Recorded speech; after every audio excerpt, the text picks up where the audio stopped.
Hello मेरे प्यारे बच्चों, कैसे हालचाल है। उम्मीद करता हूं कि आप सब बहुत बढ़िया होंगे। मैं मोहित यादव आप लोगों को पढ़ाता हूं जीव विज्ञान, और जीव विज्ञान में आज हम लोग जिस टॉपिक को यहां पर कवर करने वाले हैं, जिस टॉपिक की हम लोग यहां पर चर्चा कर रहे हैं, वो है जीवों में विविधता। कौन सा टॉपिक है बेटा? जीवों में विविधता टॉपिक है। ये जो जीवों में विविधता टॉपिक है, ये क्लास 9th के लिए है। ठीक है, जैसा कि आपको दिख रहा है कि ये उदय बैच है, और उदय बैच क्लास 9th के प्यारे प्यारे बच्चों के लिए है। और यहां पर क्लास 9th के प्यारे प्यारे बच्चे साइंस विज्ञान सब्जेक्ट पढ़ रहे हैं, और विज्ञान में भी आपको पता है फिजिक्स, केमिस्ट्री, बायोलॉजी, और बायोलॉजी मतलब कि जीव विज्ञान। जीव विज्ञान की चर्चा हम लोग यहां पर कर रहे हैं, जिसमें जो आज महत्वपूर्ण टॉपिक है, और ये बहुत ही ज्यादा महत्वपूर्ण टॉपिक है। कौन से चैप्टर का है? तो चैप्टर का नाम है बेटा जीवों में विविधता। क्या नाम है? जीवों में विविधता। और ये बेटा आज 12वां लेक्चर इसका जा रहा है। कौन सा लेक्चर जाने वाला है? आज इसका 12वां लेक्चर जाने वाला है। और मैं आप लोगों को बता दूं कि आज ये जो 12वां लेक्चर है, ये इसका लास्ट लेक्चर है ना। तुम लोग भी सोच रहे होगे क्या यार सर 11 लेक्चर हो गए, कब ये चैप्टर खत्म होगा? भाई चैप्टर में 5-6 लेक्चर, 6 लेक्चर, बहुत ज्यादा 8 लेक्चर तक तो सर चलता है। 12-12 लेक्चर फिर बोर होने लगता है ना, और ये पता नहीं कब तक खींचेगा। तो डोंट वेरी, परेशान होने की टेंशन मत लो, ठीक है, चिंता मत करो। अब ये 12वां लेक्चर जा रहा है और ये लास्ट है। जैसा कि आप लोगों को पता है कि जीवों में विविधता जो चैप्टर है, ये बहुत लेंदी चैप्टर है ना। अब जो चैप्टर बहुत लेंदी है, अगर उसको कम लेक्चर में खत्म किया जाएगा तो फिर वो आपके समझ में कहीं ना कहीं क्या हो जाएगा कि वो समझ में नहीं आएगा, है ना। थोड़ा सा मिसअंडरस्टैंडिंग हो जाएगी, या फिर चीजें स्किप हो जाएंगी, वो गायब हो जाएंगी। जबकि यहां पर अपना उद्देश्य क्या है? यहां पर हमारा उद्देश्य है कि आपको हर एक एक चीज, हर एक एक पॉइंट बहुत आसानी से समझ में आए, ठीक है ना। तो क्योंकि ज्यादा लेंदी चैप्टर है, चीजें बहुत ज्यादा हैं, ठीक है। आप लोगों ने देखा 5 जगत की यहां पर चर्चा करनी थी, और उसमें भी एक एक जगत को हम लोगों ने विस्तार से पढ़ा। उसके अलावा हम लोगों ने देखा कि प्लांटी जगत में हम लोगों को 5 उपवर्ग के बारे में पढ़ना था। थैलोफाइटा, ब्रायोफाइटा, टेरिडोफाइटा, जिम्नोस्पर्म और एंजियोस्पर्म। तो इस 5 उपवर्गों की चर्चा करी थी हम लोगों ने, किसमें? प्लांटी, पेड़ पौधों वाले वर्ग में, जगत में, ठीक है। और फिर इसके बाद एनिमलिया, और एनिमलिया तो इतना बड़ा जगत है, इतना वास्ट है। आपको पता ही इसमें कितने फाइलम की चर्चा हम लोगों को करनी थी? 10 फाइलम की चर्चा इसमें करनी थी।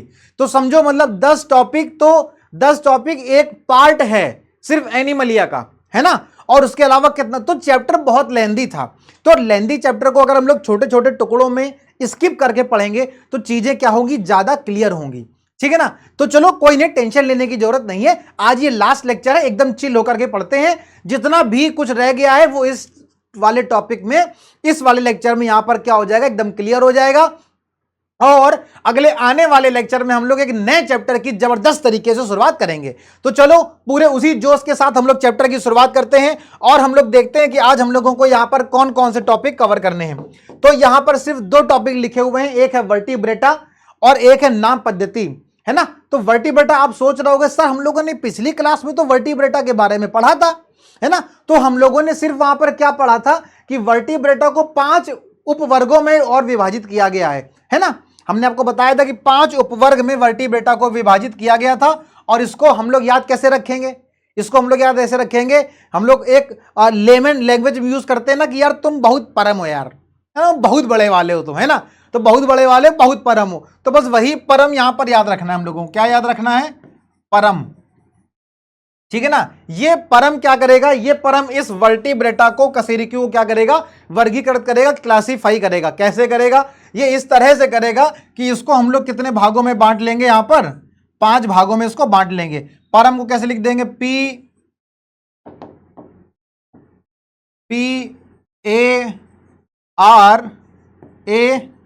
PARAM। क्या हो गया? परम, ठीक है। अब ये जो परम है, अब इसको हम लोग अगर और विस्तृत करेंगे तो क्या देखेंगे यहां पर कि पी से हो जाएगा पिसीज।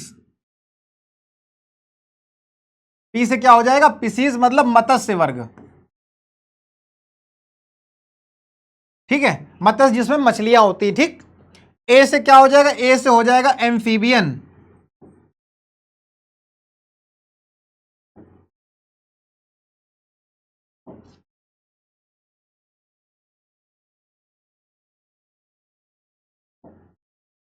स्पीसीज में कौन सा वर्ग आ जाएगा? मत्स्य वर्ग आ जाएगा, जिसमें हम लोग मछलियों के बारे में पढ़ेंगे। और जो एम्फीबियन है, एम्फीबियन का मतलब हो गया बेटा उभयचर। क्या हो गया?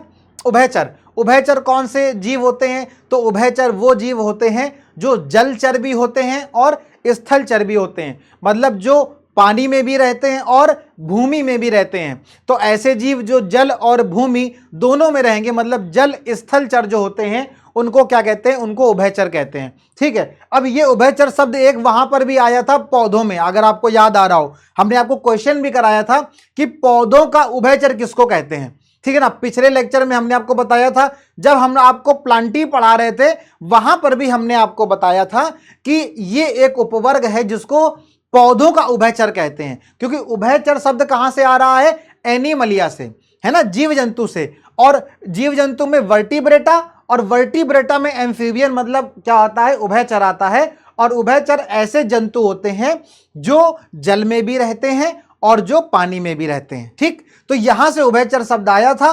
फिर वहीं उसको कोरिलेट किया गया कहां? पेड़ पौधों में, कि पेड़ पौधों में भी पौधों की कोई ऐसी कैटेगरी होती है जो जल में भी रहती है और भूमि में भी रहती है, उसको जल की भी जरूरत है और भूमि के भी, दोनों जगहों पर वो पेड़ पौधे उगते हैं। तो आप हमको कमेंट करके बताएंगे कि पौधों का उभयचर किसको कहते हैं। ठीक, अगर आपको आता है बहुत अच्छी बात है, नहीं आता है पिछला लेक्चर देखेंगे।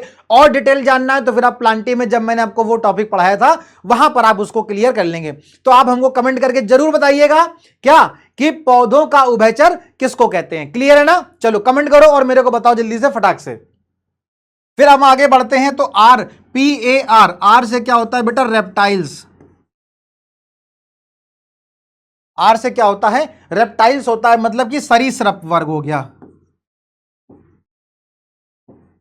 कौन सा वर्ग हो गया? सरीसृप वर्ग हो गया। ए से होता है बेटा एवीज। एवीज का मतलब क्या हो गया? पक्षी वर्ग हो गया। क्या हो गया? पक्षी वर्ग हो गया। ठीक, और वहीं एम से क्या हो गया? एम से हो गया मैमल्स। और मैमल्स का मतलब हो गया स्तनधारी।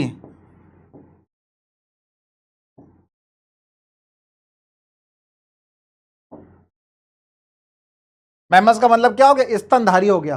तो बेटा वर्टिब्रेटा में, कसूरकी में, इन 5 चीजों को हम लोग पढ़ते हैं PARAM। शॉर्ट में क्या हो गया? परम,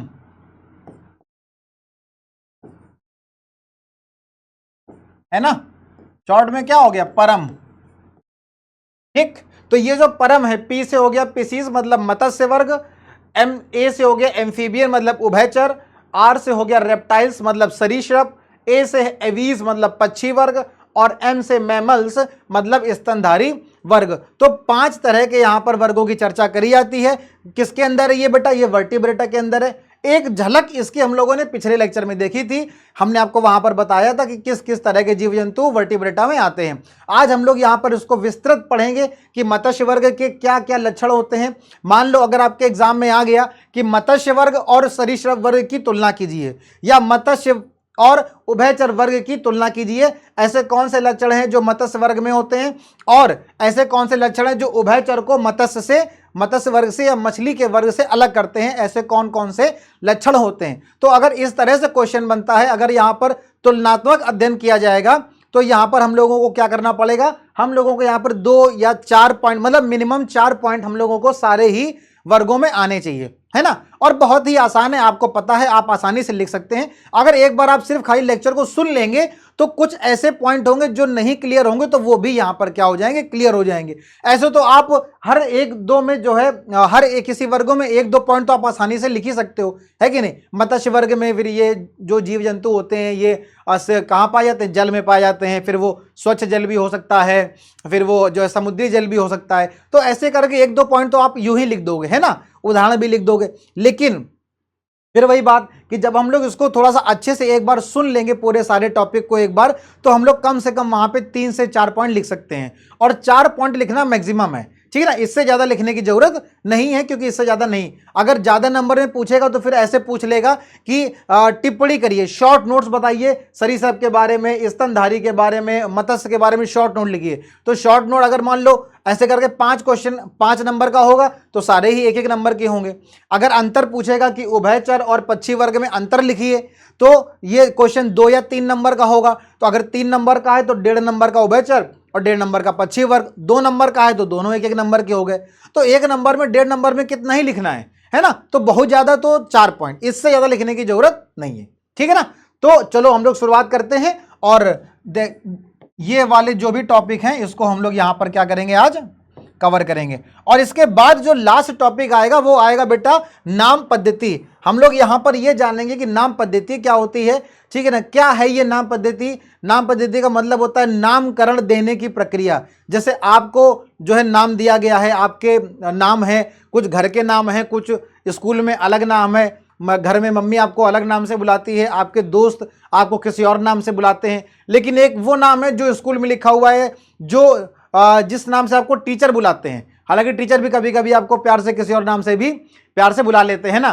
तो लेकिन एक ऑफिशियल नेम है जो रजिस्टर में लिखा हुआ है। जब आप लोग 9th 10th जब आप 10th क्वालिफाई करेंगे, बोर्ड के एग्जाम देंगे, तो आपकी जो मार्कशीट आएगी वहां पर वो नाम लिखा होगा जो नाम आपके स्कूल में लिखा है, ना कि वो नाम जिस नाम से आपको टीचर बुलाते हैं। किसी मान लो कोई निक नेम अगर मान लो टीचर ने रख लिया है, अगर वैसे प्यार से बुलाते हैं, या फिर जिस नाम से आपके दोस्त आपको प्यार से बुलाते हैं या आपके घर वाले बुलाते हैं, तो वो नाम से आपकी मार्कशीट नहीं बनेगी, है ना। आपकी मार्कशीट किस नाम से बनेगी बेटा, आपकी मार्कशीट उस नाम से बनेगी जो नाम स्कूल में दर्ज होगा, स्कूल के बोर्ड में, स्कूल के रजिस्टर में जो नाम आपका लिखा होगा, वही जब आप बोर्ड के एग्जाम दोगे तो वही नाम लिख करके आएगा। जब आप कभी फ्यूचर में जब आप तैयारी करेंगे किसी गवर्नमेंट जॉब की, या फिर जो है किसी भी चीज़ की तैयारी करेंगे, आप नीट या IIT JEE करेंगे और डॉक्टर बनना चाहेंगे या इंजीनियर बनना चाहेंगे, या फिर कोई आप और तैयारी करना चाहेंगे जो गवर्नमेंट विभाग में हो, गवर्नमेंट एम्प्लॉय अगर आप बनना चाहेंगे, तो वहां पर आप किस नाम का यूज करेंगे, आप ऑफिशियल नेम यूज करेंगे, है ना। कौन सा ऑफिशियल नेम है,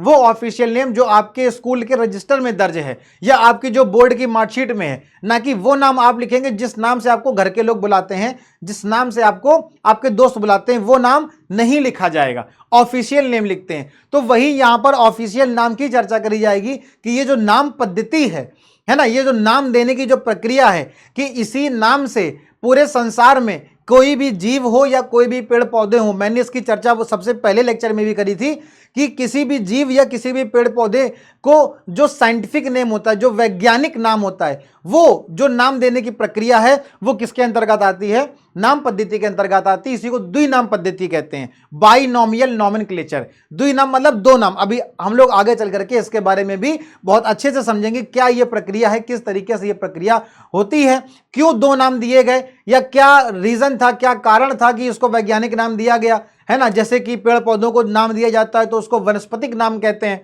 जीव जंतुओं को जो नाम दिया जाता है उसको क्या कहते हैं, जूलॉजिकल नेम कहते हैं, है ना। तो ये सारी चीजें हैं जिसको हम लोग देखेंगे। तो चलिए शुरुआत करते हैं, बहुत ही इंटरेस्टिंग आज का लेक्चर जाने वाला है, और देखते हैं कि क्या क्या यहां पर पॉइंट हैं, कौन कौन से महत्वपूर्ण बिंदु हैं जो हम लोगों को मत्स्य, उभयचर, सरीसृप, पक्षी वर्ग और स्तनधारी वर्ग में यहां पर हम लोगों को पढ़ने, जिसको हम लोग क्या कह सकते हैं कि बहुत परम है यार तुम, है ना। चलिए शुरुआत करते हैं और देखते हैं कि देखो क्या ये वर्टिब्रेटा है, और वर्टिब्रेटा में यहां पर चित्र के माध्यम से आप देख पा रहे होंगे कि यहां पर भिन्न भिन्न तरह के जो है जीव है यहां पर, ठीक है ना, जिसमें ह्यूमन भी है ना। तो ह्यूमन भी एक तरह का क्या है, एक जीव ही है। और ये किसमें आता है, मनुष्य, तो मनुष्य आते हैं स्तनधारी में, है ना। तो इसमें कोई भी आपको चौंकने वाली जरूरत नहीं है, वर्टिब्रेटा में ही मनुष्यों को भी रखा जाता है। हम लोग कोई बहुत अलग नहीं है, किसमें हम लोगों को रखा जाता है, मनुष्यों को किसमें रखा जाता है बेटा, वर्टिब्रेटा में ही रखा जाता है ना। तो वर्टिब्रेटा में ही रखा जाता है, और वर्टिब्रेटा की किस वर्ग में रखा जाएगा मनुष्य को, तो स्तनधारी में रखा जाता है। किसमें रखा जाता है, स्तनधारी में रखा जाता है। वहीं यहां पर ये आप जो चित्र देख रहे हैं ब्लू व्हेल मछली का, है ना, ये जो ब्लू व्हेल मछली है ये भी क्या है बेटा, ये भी स्तनधारी ही है। और भी यहां पर आप देख रहे हो, ये पक्षी वर्ग हो गया, ठीक है, ये सरीसृप वर्ग हो गया, ये उभयचर वर्ग हो गया, और ये मत्स्य वर्ग हो गया। तो इस पिक्चर के माध्यम से आप देख रहे हैं कि जो वर्टिब्रेटा है, जो कशेरुकी है, उसमें यहां पर कितनी चीजें हैं, यहां पर 5 अलग अलग वर्गों के जीव जंतुओं को रखा गया है, चाहे वो मत्स्य वर्ग हो या फिर वो उभयचर हो या वो सरीसृप वर्ग हो या फिर वो पक्षी वर्ग हो या फिर हम बात करें स्तनधारी वर्ग की। ठीक है, तो 5 तरह के वर्गों का निर्धारण यहां पर किया गया है, किसमें? वर्टिब्रेटा में किया गया है। तो वर्टिब्रेटा जो कि क्या है, बहुत ही ज्यादा महत्वपूर्ण है, एग्जाम में पूछा ही जाता है, कोई नो डाउट, कोई डाउट ही नहीं है, समझे, कि एग्जाम में नहीं पूछा जाएगा। एग्जाम के पर्सपेक्टिव से आज का जो लेक्चर है बेटा वो बहुत ही ज्यादा महत्वपूर्ण है और एग्जाम के लिहाज से तो है ही, इसके अलावा आपकी नॉलेज के हिसाब से भी ये क्या है, बहुत ही ज्यादा महत्वपूर्ण है। और ये ऐसा चैप्टर है या सॉरी ऐसा टॉपिक है ये कि एक बार अगर आप इस लेक्चर को पूरा सुन लोगे तो फिर आपको कहीं भी कुछ एक्स्ट्रा पढ़ने की जरूरत नहीं रह जाएगी। उम्मीद करता हूं कि जितना यहां पर पढ़ाया गया है उतना ही, उससे ज्यादा आपके एग्जाम में नहीं पूछा जाएगा। तो चलिए शुरुआत करते हैं सबसे पहले वर्ग की। और सबसे पहला वर्ग कौन सा है बेटा? तो सबसे पहला वर्ग होता है मत्स्य वर्ग। सबसे पहला वर्ग कौन सा होता है? मत्स्य वर्ग है, ठीक है। और मत्स्य वर्ग में हम लोग देखते हैं क्या, मत्स्य वर्ग में हम लोग देखते हैं ये जो विभिन्न प्रकार की जो मछलियां हैं, है ना, जो सुनहरे कलर की मछलियां हैं, कुछ ऐसी भी मछलियां होती हैं जिनको आप लोग घर में रखते हैं, है ना। एक्वेरियम आप लोगों ने सुना होगा, एक बहुत बड़ा कांच का जो है शीशा है और उसके अंदर पानी भर के फिर मछलियों को घर में भी रखा जाता है। तो आफ्टर हम लोग क्या करते हैं कि ये जो मछलियां हैं जिनको घर में रख रहे हैं, या फिर ऐसी मछलियां जो समुद्र में हैं या फिर जो मीठे जल में हैं या नमकीन जल में हैं या स्वच्छ जल में हैं, पानी में पाई जाने वाली ये जो सुंदर सुंदर मछलियां होती हैं, इन मछलियों को मत्स्य वर्ग में रखा जाता है। आप देख रहे हैं यहाँ पर मछलियों की कितनी सारी विभिन्न विभिन्न तरह की क्या हैं, प्रजातियां हैं। तो ये जो विभिन्न तरह की जो प्रजातियां हैं इनको किस में रखा गया है? इन सभी को मत्स्य वर्ग में रखा गया है। अब देखते हैं इनका जो महत्वपूर्ण पॉइंट है, महत्वपूर्ण बिंदु है, वो क्या है। एग्जाम के पर्सपेक्टिव से आपको लिखना होगा, आप क्या लिखेंगे? तो सबसे पहला पॉइंट तो बहुत ही आसान है, आप लोगों ने देखा ही और आप लोगों को पता भी है क्या, कि ये समुद्र वाले जल में भी पाई जाती हैं। ये समुद्र वाले जल में और मीठे दोनों जगहों पर ये पाई जाती हैं, ठीक है ना, क्योंकि मत्स्य वर्ग है, मछलियां आती हैं इसके अंतर्गत। और मछलियां आप लोगों ने बचपन में पढ़ा है क्या, कि मछली जो है, मछली क्या है, मछली जल की रानी है ना। बचपन में आप लोग खेलते थे ना ऐसे, कि चलो ऐसे ऐसे खेलते, ऐसे ऐसे, है ना, तो इस तरह से करते थे ऐसे ऐसे। तो ये क्या है, मछली जल की रानी है ना। तो मछली जो कि जल की रानी है और ये किस में रखा जाएगा, इसको मत्स्य वर्ग में रखा जाएगा, ठीक है ना। कितनी मजा आ रही होगी ना। अरे सर ये मुझे तो आपने जब बचपन की याद दिला दी है ना। हालांकि अभी भी आप बच्चे ही हैं, लेकिन कोई नहीं, अभी थोड़ा सा बड़े हो गए हैं ना। चलो अभी देखते हैं। तो ये कहाँ पाई जाती है? समुद्र और मीठे दोनों जगहों पर मछलियां पाई जाती हैं, ठीक है। इनकी जो बेटा त्वचा है, जो इनकी स्किन है, वहां पर सल्क पाया जाता है। सल्क का मतलब क्या हो गया, कि कुछ प्लेटों से ढकी हुई संरचना पाई जाती है, ठीक है ना। क्या होता है, इनकी जो स्किन है वहां पर आपको कहीं कहीं जो है रेखीय धारियां मिलेंगी, वरना बहुत ही चिकनी सी क्या पाई जाती है, ये प्लेटों से ढकी हुई संरचना पाई जाती है। और इसके अलावा इसमें एक पूंछ भी होती है, ठीक है ना, जिसको मांसल पूंछ कहते हैं। किसमें काम करती है? सभी को पता है, तैरने में काम करती है। किसमें काम करती है?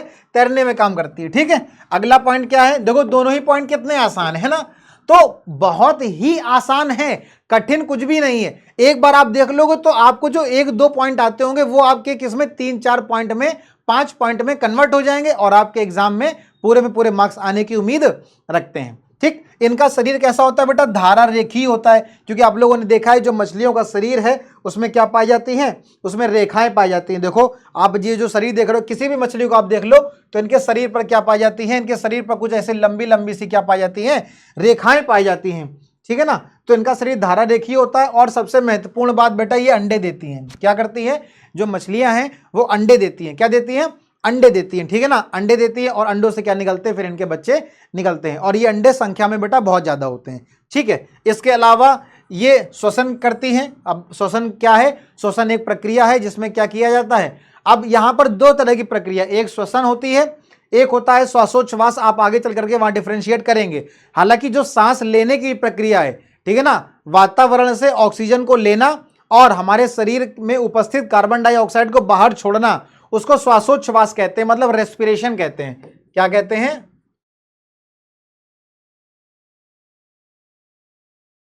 रेस्पिरेशन कहते हैं।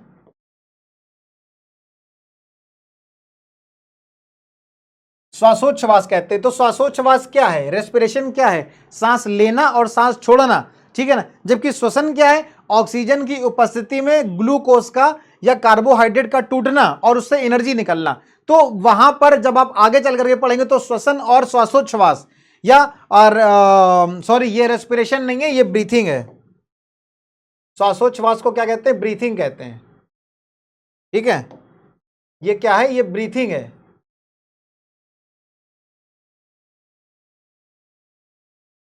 श्वासोच्छ्वास क्या है? ब्रीथिंग है। ब्रीथिंग का मतलब ब्रीथ करना, मतलब सांस लेना, ठीक है ना। जबकि श्वसन ये रेस्पिरेशन है। श्वसन क्या है?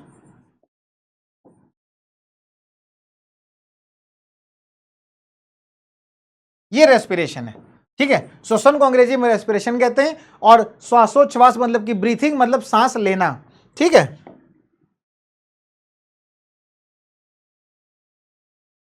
तो ये जो है पॉइंट क्या हो गया? ये ब्रीथिंग हो गया। अब ब्रीथिंग अलग है और श्वसन अलग है, लेकिन यहां पर जब हम मत्स्य वर्ग की चर्चा करेंगे तो यहां पर रेस्पिरेशन का मतलब ब्रीथिंग से ही है। ये मेरे बताने का मतलब था। फिर से समझ लो एक बार हम क्या बता रहे, कंफ्यूज नहीं होना बिल्कुल भी।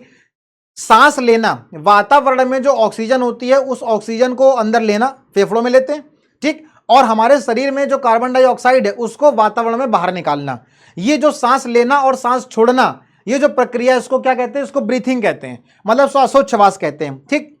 और श्वसन क्या होता है? रेस्पिरेशन। रेस्पिरेशन है कि जो ऑक्सीजन हम लोगों ने ली है उस ऑक्सीजन की उपस्थिति में भोज्य पदार्थ को तोड़ना, और जब भोज्य पदार्थ को तोड़ते हैं तो उससे क्या निकलती है? कार्बन डाइऑक्साइड निकलती है और अत्यधिक मात्रा में ऊर्जा निकलती है। वो ऊर्जा हम इस्तेमाल करते हैं, वो श्वसन है, ठीक है ना। भोज्य पदार्थों का ऑक्सीजन की उपस्थिति में टूटना क्या कहलाता है? श्वसन कहलाता है। ये दोनों हैं, एक श्वसन है एक ब्रीथिंग है, श्वासोच्छ्वास, दोनों अलग अलग है। लेकिन जब हम मत्स्य वर्ग की बात करेंगे, क्योंकि ये हमारी कंडीशन में आएगा, लेकिन जब मत्स्य वर्ग की बात करेंगे तो मत्स्य वर्ग में श्वसन का मतलब क्या है? सांस लेना और सांस छोड़ना। समझ रहे हो ना? कंफ्यूज नहीं होना। जब हम यहां की बात करेंगे सांस लेने की प्रक्रिया की, तो यहां पर सांस लेना और सांस छोड़ना ही क्या कहलाएगा? श्वसन कहलाएगा, ठीक है। तो श्वसन की क्रिया के लिए क्या पाए जाते हैं? क्लोम पाए जाते हैं। जैसे हमारे शरीर में क्या होते हैं? फेफड़े, लंग्स होते हैं, ऐसे मछलियों में क्या होते हैं? क्लोम होते हैं, ठीक है। जो जल में विलीन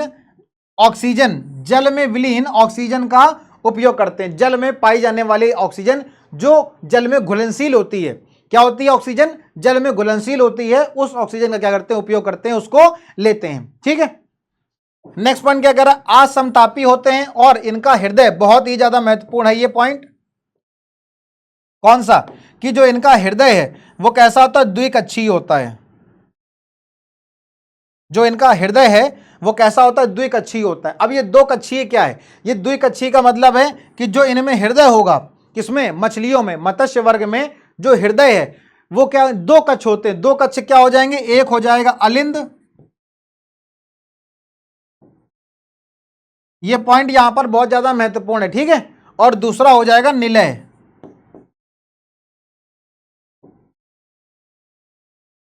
अंग्रेजी में बात करेंगे तो अलिंद को बोलेंगे ऑरिकल और निलय को बोलेंगे वेंट्रिकल, ठीक है। तो एक हो गया ऑरिकल और एक वेंट्रिकल, मतलब एक अलिंद और एक निलय। तो एक अलिंद और एक निलय दो पाए जाते हैं सिर्फ कहां पर? मछली के हृदय में। इसलिए मछली का हृदय कैसा होता है? द्विकक्षीय होता है। बहुत ही ज्यादा महत्वपूर्ण है, इस पॉइंट को बिल्कुल भी मिस नहीं करना है, क्योंकि सिर्फ मछली का ही हृदय जो होता है वो द्विकक्षीय होता है, ठीक है। इसके बाद जब हम बात करेंगे उभयचर की, या जब हम बात करेंगे किसकी? सरीसृप वर्ग की, तो इन उभयचर और सरीसृप दोनों का हृदय कैसा होता है? त्रिकक्षीय होता है। वहां पर तीन कक्ष मिलेंगे, लेकिन मछलियों में, सिर्फ मछलियों में ही क्या होता है? द्विकक्षीय होता है, एक अलिंद और एक निलय होता है, ठीक है। और जब हम आगे चल के पढ़ेंगे उभयचर और सरीसृप, तो वहां पर जो हृदय है वो कैसा होगा? त्रिकक्षीय होगा, ठीक है ना, जिसमें दो अलिंद और एक निलय होंगे। तो यहां पर हमको याद रखना है, क्योंकि इससे कंफ्यूजन क्रिएट होगी। और जब उसके बाद हम पढ़ेंगे पक्षी वर्ग और स्तनधारी वर्ग, तो वहां पर चार कक्षीय मिलेगा, 4 चैम्बर हार्ट, चार कक्षीय, दो अलिंद दो निलय। तो यहां पर क्या है? कंफ्यूजन है, थोड़ा सा कंट्राडिक्टरी चीजें हैं, इसलिए आप इसको यहां पर याद रखेंगे कि जो मत्स्य वर्ग में, मछली वर्ग में जो हृदय है वो बेटा कैसा होता है? द्विकक्षीय होता है, ठीक है। बहुत ही ज्यादा महत्वपूर्ण पॉइंट है। इसके अलावा कि जो कुछ मछलियों में क्या होता है? कंकाल केवल उपास्थि का बना होता है, जबकि कुछ मछलियों में किसका बना होता है? अस्थि का बना होता है। तो ये अस्थि और उपास्थि वाला कॉन्सेप्ट है, ठीक है। एग्जाम्पल की बात करेंगे शार्क, ट्यूना और रोहू। तो ये इस तरह से क्या हो गया, मछली वर्ग के बारे में हो गया। और ये चित्र किसके बारे में है, जो दर्शा रहा है कि ये मछलियों के बारे में है। ठीक, अब हम बात करते हैं किसके बारे में, जलचर जल स्थलचर के बारे में करते हैं, मतलब एम्फीबियंस के बारे में करते हैं। और एम्फीबियंस को हिंदी में क्या कहते हैं, उभयचर। क्या कहते हैं बेटा, उभयचर कहते हैं। और उभयचर कैसे जीव होते हैं, तो ये ऐसे जीव हैं जो जल में भी रहते हैं और स्थल में भी रहते हैं। और इसका बेटा जो सबसे अच्छा उदाहरण है, सबसे आसान, वो क्या है, ये मेढक है ना, जो आपको हमेशा याद रहेगा, कभी नहीं भूल सकते हैं आप इसको। ठीक है, तो हमको चीजें ऐसी याद रखनी है जो हमको हमेशा याद रहे, है ना। तो मेढक आप क्या देखते हैं कि पानी में भी होता है और जमीन में भी होता है। तो किसका उदाहरण हो गया, ये जल स्थलचर मतलब एम्फीबियंस मतलब कि उभयचर का उदाहरण होता है। तो ये जो मेढक है, टोड है, सैलामेंडर है, ये सब किसके उदाहरण हैं, उभयचर के उदाहरण होते हैं। ठीक है, इनकी त्वचा देखो, इसमें क्या लिखेंगे कि जो इनकी त्वचा है उसमें श्लेष्म ग्रंथियां पाई जाती हैं। क्या पाई जाती है, श्लेष्म ग्रंथि। ये श्लेष्म ग्रंथियां क्या करती हैं, ये म्यूकस का स्त्रावण करती हैं।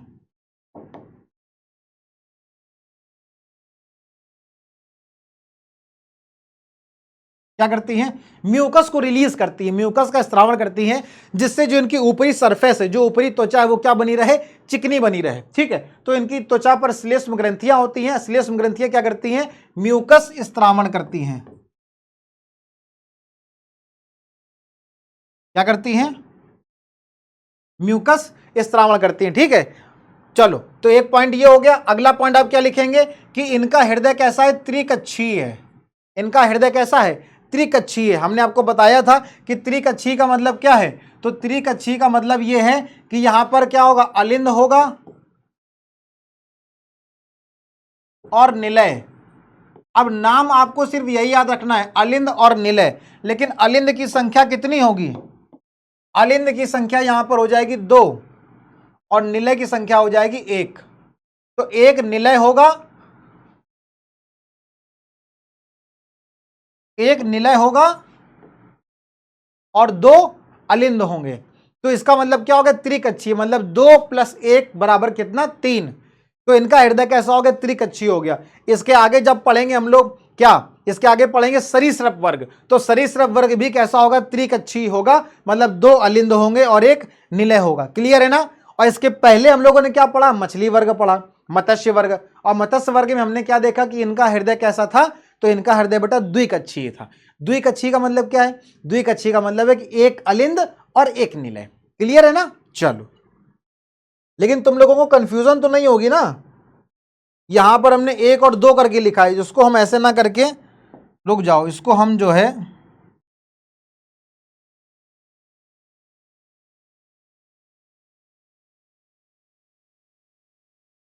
क्योंकि 1 और 2 के चक्कर में ना कंफ्यूजन ना हो जाए।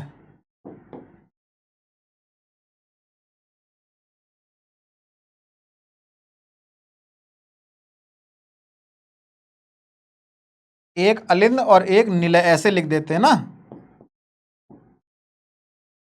इससे कंफ्यूजन नहीं होगी। अलिंद को क्या कहते हैं, ऑरिकल, और निलय को क्या कहते हैं, वेंट्रिकल।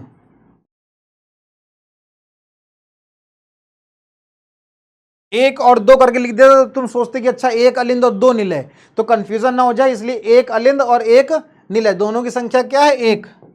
1 अलिंद और 1 निलय, दोनों 1 1, इसलिए क्या होगा, द्विकक्षीय है। ठीक है ना।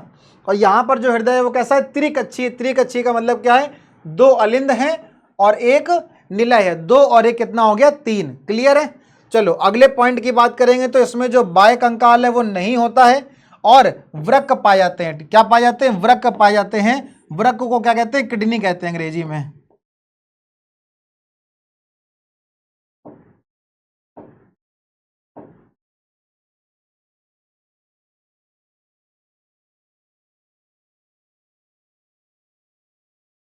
वृक्क को अंग्रेजी में क्या कहते हैं, किडनी कहते हैं। ठीक है, तो बाह्य कंकाल नहीं पाए जाते हैं और क्या पाए जाते हैं, वृक्क पाए जाते हैं। श्वसन जो है क्लोम के माध्यम से भी होता है, क्लोम हम लोगों ने पढ़ा था मछलियों में। ठीक है, क्लोम के माध्यम से भी होता है और फेफड़ों के माध्यम से भी होता है। फेफड़ों को अंग्रेजी में क्या कहते हैं, लंग्स कहते हैं। मनुष्य में भी लंग्स पाए जाते हैं ना, लंग्स मनुष्य में ही पाए जाते हैं। अगली बात, ये भी अंडे देते हैं। ठीक है, अंडे देने वाले जंतु हैं और जल और स्थल दोनों में रह सकते हैं। इसीलिए सिर्फ इसी कैटेगरी की वजह से कि जल में भी रह सकते हैं और स्थल में भी रह सकते हैं, इसीलिए इनको क्या कहा जाता है, उभयचर कहा जाता है। तो उभयचर क्यों कहा जाता है, क्योंकि ये जल में भी रह लेते हैं और भूमि में भी रह लेते हैं, स्थल में भी रह लेते हैं, इसी वजह से उभयचर कहा जाता है। बाकी इनकी जो त्वचा है उसमें श्लेष्म ग्रंथियां पाई जाती हैं। ये जो श्लेष्म ग्रंथियां ये म्यूकस का स्त्रावण करती हैं, ठीक है। इसके अलावा इसमें श्वसन के लिए क्या पाए जाते हैं, क्लोम भी पाए जाते हैं और लंग्स भी पाए जाते हैं। जब ये पानी में रहेंगे तो क्लोम के माध्यम से श्वसन करेंगे, और जब ये भूमि में रहेंगे, स्थल में रहेंगे, तो फिर ये फेफड़ों के माध्यम से, लंग्स के माध्यम से क्या करेंगे, श्वसन करेंगे। इसलिए दोनों कंडीशन इसमें पाई जाती हैं, ठीक है। इनकी जो त्वचा है वहां पर जो श्लेष्म ग्रंथियां पाई जाती हैं, ये भी क्या है, बहुत ही ज्यादा महत्वपूर्ण पॉइंट है, ठीक है ना, इसीलिए इसमें बार बार फोकस कर रहे हैं। और ये जो त्रिकक्षीय होता है ये भी महत्वपूर्ण है। हालांकि हम जितने पॉइंट यहां पर आपके लिए लाए हैं ये सारे ही क्या है, महत्वपूर्ण है, इसीलिए तो आपके लिए लेकर के आए हैं, है ना। तो बस इतने पॉइंट ही महत्वपूर्ण है, इतना अगर आप याद कर लेंगे, इतना अगर आप लिख देंगे तो इससे ज्यादा तो फिर पूछा ही नहीं जाना है, ठीक है ना। तो ये किसके बारे में हो गया, जल स्थल चर के बारे में हो गया, ठीक है। किडनी पाई जाती है, मतलब वृक्क पाए जाते हैं, और क्या करते हैं, अंडे देने वाले जंतु हैं। बार बार हम इस बात पे फोकस कर रहे हैं, क्या, अंडे देने वाले जंतु हैं। मछली भी क्या है, अंडे देने वाले जंतु हैं, ठीक है ना। जब हम स्तनधारी में पढ़ेंगे तब वहां पर देखेंगे तो वहां पर सिनेरियो क्या होगा, बदल जाएगा, वहां पर चीजें बदल जाएंगी। चलो अब बात करते हैं अगले वाले पॉइंट की।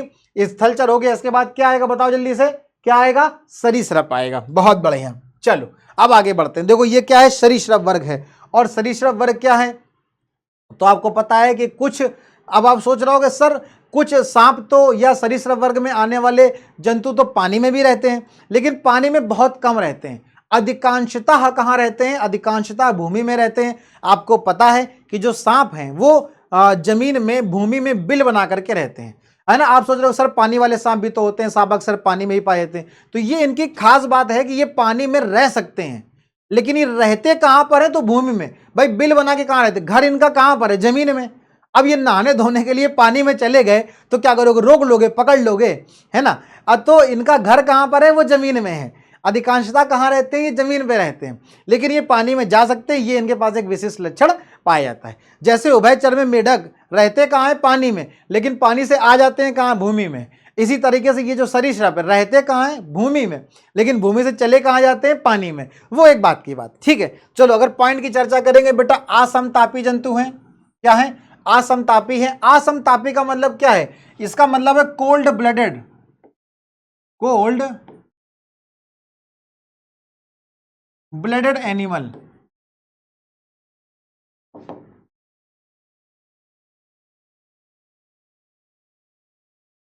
कोल्ड ब्लडेड एनिमल मतलब असमतापी जंतु। असमतापी का मतलब क्या होता है बेटा, ऐसे जंतु जिनका जो क्या करते हैं, जो अपनी एनर्जी को सेव रखते हैं, है ना। देखो हम लोग कैसे, हम लोग हैं वार्म ब्लडेड, हम लोग कैसे हैं, वार्म ब्लड, गर्म खून वाले हैं। लेकिन ये जो मत्स्य वर्ग है, जो उभयचर है, जो सरीसृप वर्ग है, ये तीनों ही कैसे हैं, तीनों ही असमतापी जंतु हैं। कैसे हैं, असमतापी हैं, मतलब कि कोल्ड ब्लडेड है, मतलब they do not waste their energy. ये अपनी एनर्जी को वेस्ट नहीं करते हैं, किसमें, अपने शरीर में होने वाली उपापचयी क्रियाओं को करने में, है ना। ये कोई भी उपापचयी क्रिया, अब जैसे तुमने देखा होगा सांप, अब मान लो सांप ने अपना शिकार कर लिया, और शिकार करने के बाद क्या करता है, फिर वो बैठ जाता है चुपचाप, फिर वो ज्यादा टेंशन नहीं लेता है, आराम से बैठा रहता है। तो क्या कर रहा है, अपनी एनर्जी को स्टोर रखता है, अपनी एनर्जी को वेस्ट नहीं करता। हम लोग क्या करते हैं, हम लोग जैसे जो भी काम कर रहे हैं तो अपनी जो पूरी एनर्जी है उसका 2 से 3% ही क्या करते हैं, खर्चा करते हैं। हमारी 40 से 50% एनर्जी कहाँ खर्चा हो जाती है, हमारे शरीर के अंदर चलने वाली मेटाबॉलिक एक्टिविटीज में, उपापचयी क्रियाओं में, है ना। जैसे अब कह दो सर ये उपापचयी क्रियाएं ये कौन सी बला है, ये क्या होता है, तो हम लोग क्या कर रहे हैं, श्वसन कर रहे हैं। अब तुम रात में सो जाओ तब भी सांस लेना तो बंद नहीं करोगे, सांस तो लेते रहोगे ना। तो जब तुम सो रहे हो तब भी सांस ले रहे हो। तुम खाना खा करके सोए थे तो इसका मतलब जो खाना गया है अंदर पेट में उसका पाचन हो रहा होगा, वो अपनी क्रिया कर रहा है। ऐसा तो है नहीं कि तुम सो गए तो पाचन क्रिया बंद हो गई, तुम्हारा सांस लेना बंद हो गया, तुम्हारा दिल धड़कना बंद हो गया। ऐसा होता है क्या, नहीं होता है ना। आप सो रहे हो, आप जग रहे हो, खेल रहे हो, कूद रहे हो, पढ़ रहे हो, लिख रहे हो, 24 घंटे जीवन पर्यंत जब से आप पैदा हुए और जब तक मृत्यु नहीं होगी, है ना, बहुत सालों तक आप जिएंगे, जब तक आप जीते रहोगे, जब तक आप जिंदा रहोगे, कोई भी इंसान पैदा होने से लेकर के जब तक वो मृत्यु नहीं होती है, उसके बीच का जो उसका जीवन काल है उसमें श्वसन होता रहता है परमानेंट, ठीक है ना, पाचन होता रहता है, ठीक है, और सर्कुलेशन, हमारी बॉडी में जो ब्लड का सर्कुलेशन हो रहा है, पूरी शरीर में रक्त का परिसंचरण हो रहा है, होता रहेगा, उत्सर्जन की प्रक्रिया होती रहेगी, जो हानिकारक नाइट्रोजन युक्त पदार्थ हैं उनको उत्सर्जी पदार्थ कहते हैं, उनको शरीर से बाहर निकालने की प्रक्रिया को उत्सर्जन कहते हैं, ये प्रक्रिया होती रहेगी। तो बेटा ये जो सारी की सारी प्रक्रियाएं हैं ना, इन्हीं को बोलते हैं उपापचयी प्रक्रियाएं, ठीक है, मेटाबॉलिज्म एक्टिविटीज। अब ये दो तरह की होती है, लेकिन इतना ज़्यादा डीप में जाने की जरूरत नहीं है, अपने काम की चीज़ समझते हैं। हम लोग क्या करते हैं, हमारी जो 40 से 50% जो एनर्जी है या 60% जो एनर्जी है वो हमारी उपापचयी क्रियाओं को चलाने में क्या होती हो जाती है, वेस्ट हो जाती है। बहुत कम एनर्जी को हम अपना कहीं अलग यूज़ करते हैं, ठीक है। लेकिन ये जो है सरीसृप हैं या जल स्थलचर मतलब उभयचर जो हैं, या जो मछली वर्ग है, मत्स्य वर्ग है, ये अपनी एनर्जी को इन सब चीज़ों में वेस्ट नहीं करता है। ये अपनी एनर्जी को स्टोर रखता है किसके लिए, शिकार के लिए, है ना, कि जब मैं शिकार करने जाऊंगा तो अपनी पूरी एनर्जी से क्या करूंगा, सिर्फ शिकार करूंगा अपने भोजन के लिए, है ना। इनका जो भोजन है, अपने भोजन को प्राप्त करने के लिए ये क्या करते हैं, अपनी एनर्जी को स्टोर करके रखते हैं। तो और इनका जो बॉडी टेम्परेचर है, पहली बात तो ये हो गई।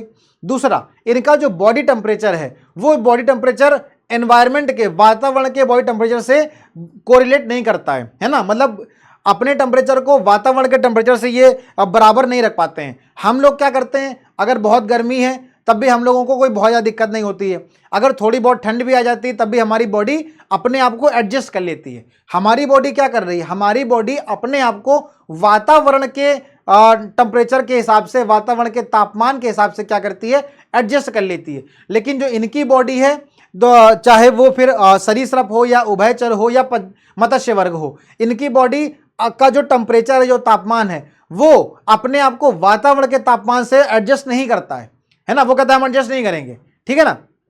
इसीलिए आप देखते होंगे कि जब सर्दी होती है, जब धूप बहुत ज़्यादा होती है, तो ये जो सरीसृप वर्ग हैं, जो सांप हैं, ये सब जो जानवर हैं, ये जीव जंतु हैं, ये क्या करते हैं, ये बाहर धूप में आ जाते हैं धूप लेने के लिए, है ना।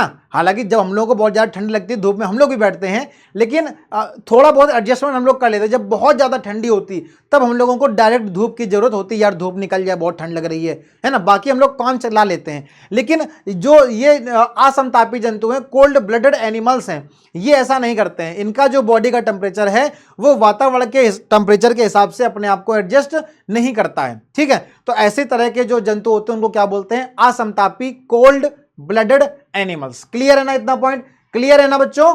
चलो, तो असमतापी जंतु हैं, इनका जो शरीर है वो सल्क से मतलब वही प्लेटों से जो ढका रहता है। श्वसन के लिए पर्याप्त क्या फेफड़े पाए जाते हैं, ठीक है। हम लोगों ने देखा था मछलियों में क्लोम, उभयचर में क्लोम और फेफड़े, और यहाँ सरीसृप वर्ग में सिर्फ और सिर्फ किस पे आ गए, फेफड़ों में आ गए।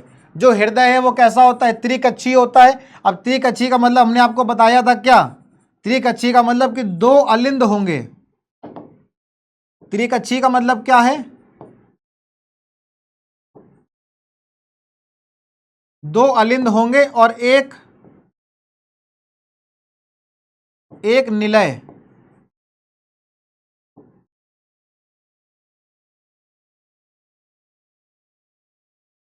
दो अलिंद और एक निलय, तो इस तरीके से दो और एक कितने हो गए, तीन हो गए। तो त्रिकक्षी हृदय होता है, लेकिन अपवाद है भाई साहब, किसमें, मगरमच्छ में। जो मगरमच्छ का हृदय होता है ना वो चार कक्षी होता है। अब ये पॉइंट आप यहां पर नहीं भूलेंगे क्या, कि हम लोगों ने देखा मछली वर्ग का हृदय कैसा, द्विकक्षीय, मतलब दो कक्ष होते हैं, एक अलिंद और एक निलय। क्लियर है, ठीक। अब फिर हम लोगों ने पढ़ा उभयचर का हृदय कैसा, त्रिकक्षी का मतलब क्या, दो अलिंद एक निलय, ठीक। वहीं हम लोग आगे सरीसृप का हृदय भी कैसा, त्रिकक्षी का मतलब दो अलिंद और एक निलय। क्लियर है, ठीक। लेकिन सरीसृप में मगरमच्छ को छोड़ देंगे, मतलब मगरमच्छ को छोड़ करके बाकी जितने भी सरीसृप हैं सभी का हृदय कैसा होगा, त्रिकक्षी होगा। लेकिन मगरमच्छ का हृदय कैसा होगा बेटा, चार कक्षी होगा। कैसा होगा, चार कक्षी होगा, मतलब चार कक्ष पाए जाएंगे, 4 चैम्बर पाए जाएंगे, जिसमें दो अलिंद तो होंगे, क्योंकि दो अलिंद तो यहां पर भी है, तो दो अलिंद यहां पर भी मिलेंगे। लेकिन एक निलय यहां पर है, त्रिकक्षी में एक निलय है और 4 कक्षी में नीले की संख्या भी कितनी हो जाएगी, 2 हो जाएगी। क्लियर है ना। तो मगरमच्छ को छोड़ देंगे तो सारे के सारे सरीसृप वर्ग में का जो हृदय है वो कैसा होता है, त्रिकक्षीय होता है, जिसमें 2 अलिंद होते हैं और एक निलय होता है। लेकिन जो मगरमच्छ है ये अपवाद के रूप में है, मगरमच्छ का जो हृदय है बेटा वो 4 कक्षीय होता है, ठीक है, और वृक्क यहां पर भी पाए जाते हैं। अगले पॉइंट की बात करेंगे तो ये भी कॉमन है। कैसे हैं, अंडे देने वाले प्राणी हैं। कैसे हैं, अंडे देने वाले प्राणी हैं। इनका जो अंडे होते हैं वो कैसे होते हैं, कठोर कवच से ढके रहते हैं। ये पॉइंट यहां पर आप मेंशन करेंगे, ठीक है, कि सरीसृप मछली वर्ग और उभयचर वर्ग में ऐसा नहीं था, अंडे तो देते थे लेकिन उनके अंडे कठोर कवच से ढके रहें ऐसा कुछ भी नहीं दिया। लेकिन सरीसृप वर्ग में जो जीव जंतुओं के अंडे होते हैं उनके अंडे कठोर कवच से ढके रहते हैं, ठीक है। तथा जल स्थलचर की तरह इन्हें जल में अंडे देने की आवश्यकता नहीं होती है। जल स्थलचर का मतलब क्या हो गया, उभयचर की तरह। जल स्थलचर का मतलब क्या हो गया,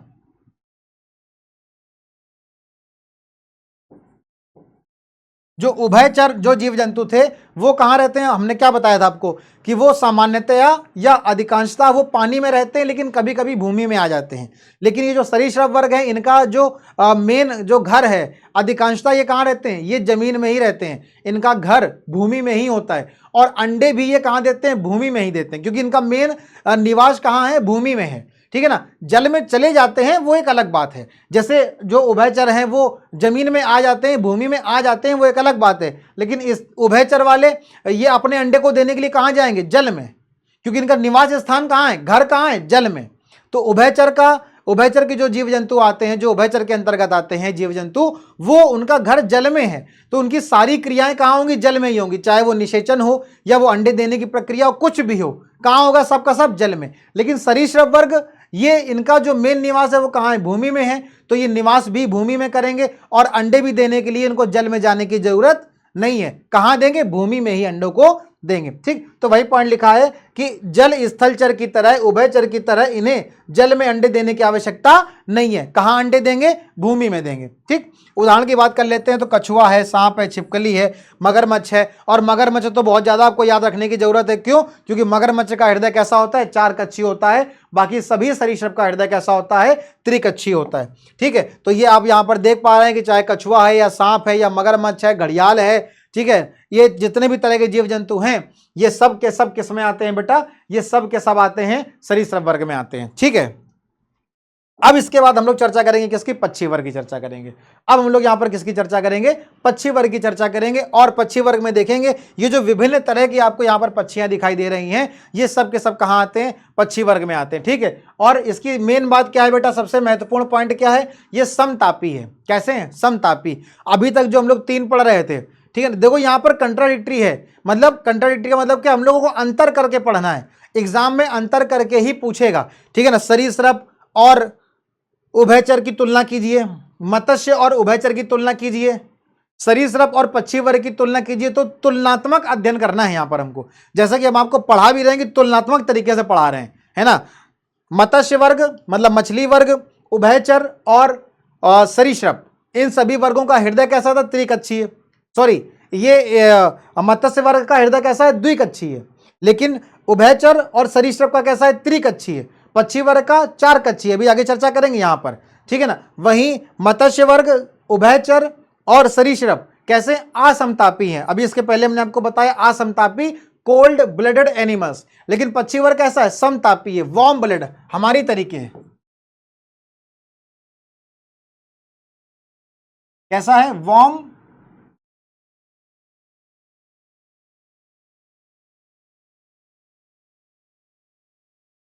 ब्लडेड एनिमल्स, ठीक है ना,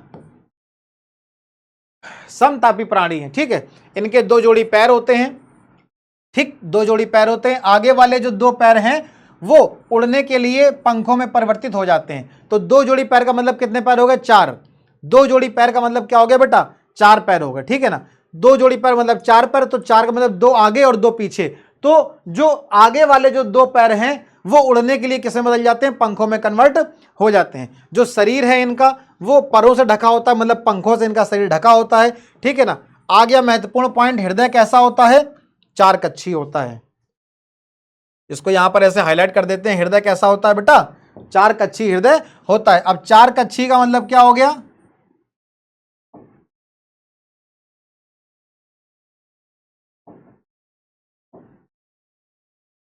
चार कक्षी का मतलब क्या हो गया? चार कक्षी का मतलब हो गया दो अलिंद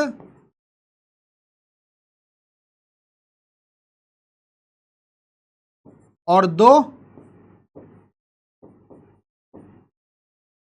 निलय। ठीक, तो इनका हृदय कैसा है? इनका हृदय चार कक्षी होता है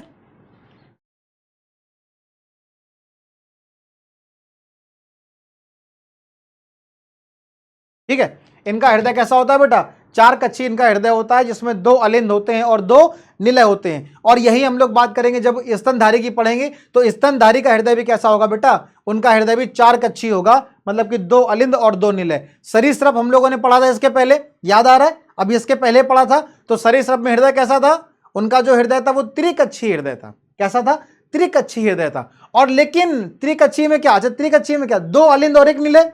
त्रिकक्षी में क्या होगा? तीन, मतलब दो अलिंद और एक नीले। लेकिन किसको छोड़ के? मगरमच्छ। मगरमच्छ क्या था? अपवाद।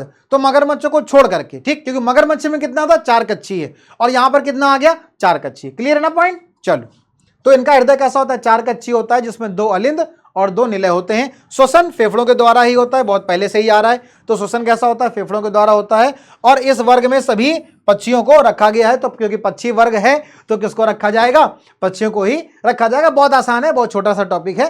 ठीक है, क्या है कि समतापी होते हैं, वार्म ब्लडेड होते हैं, तो ये हो गया।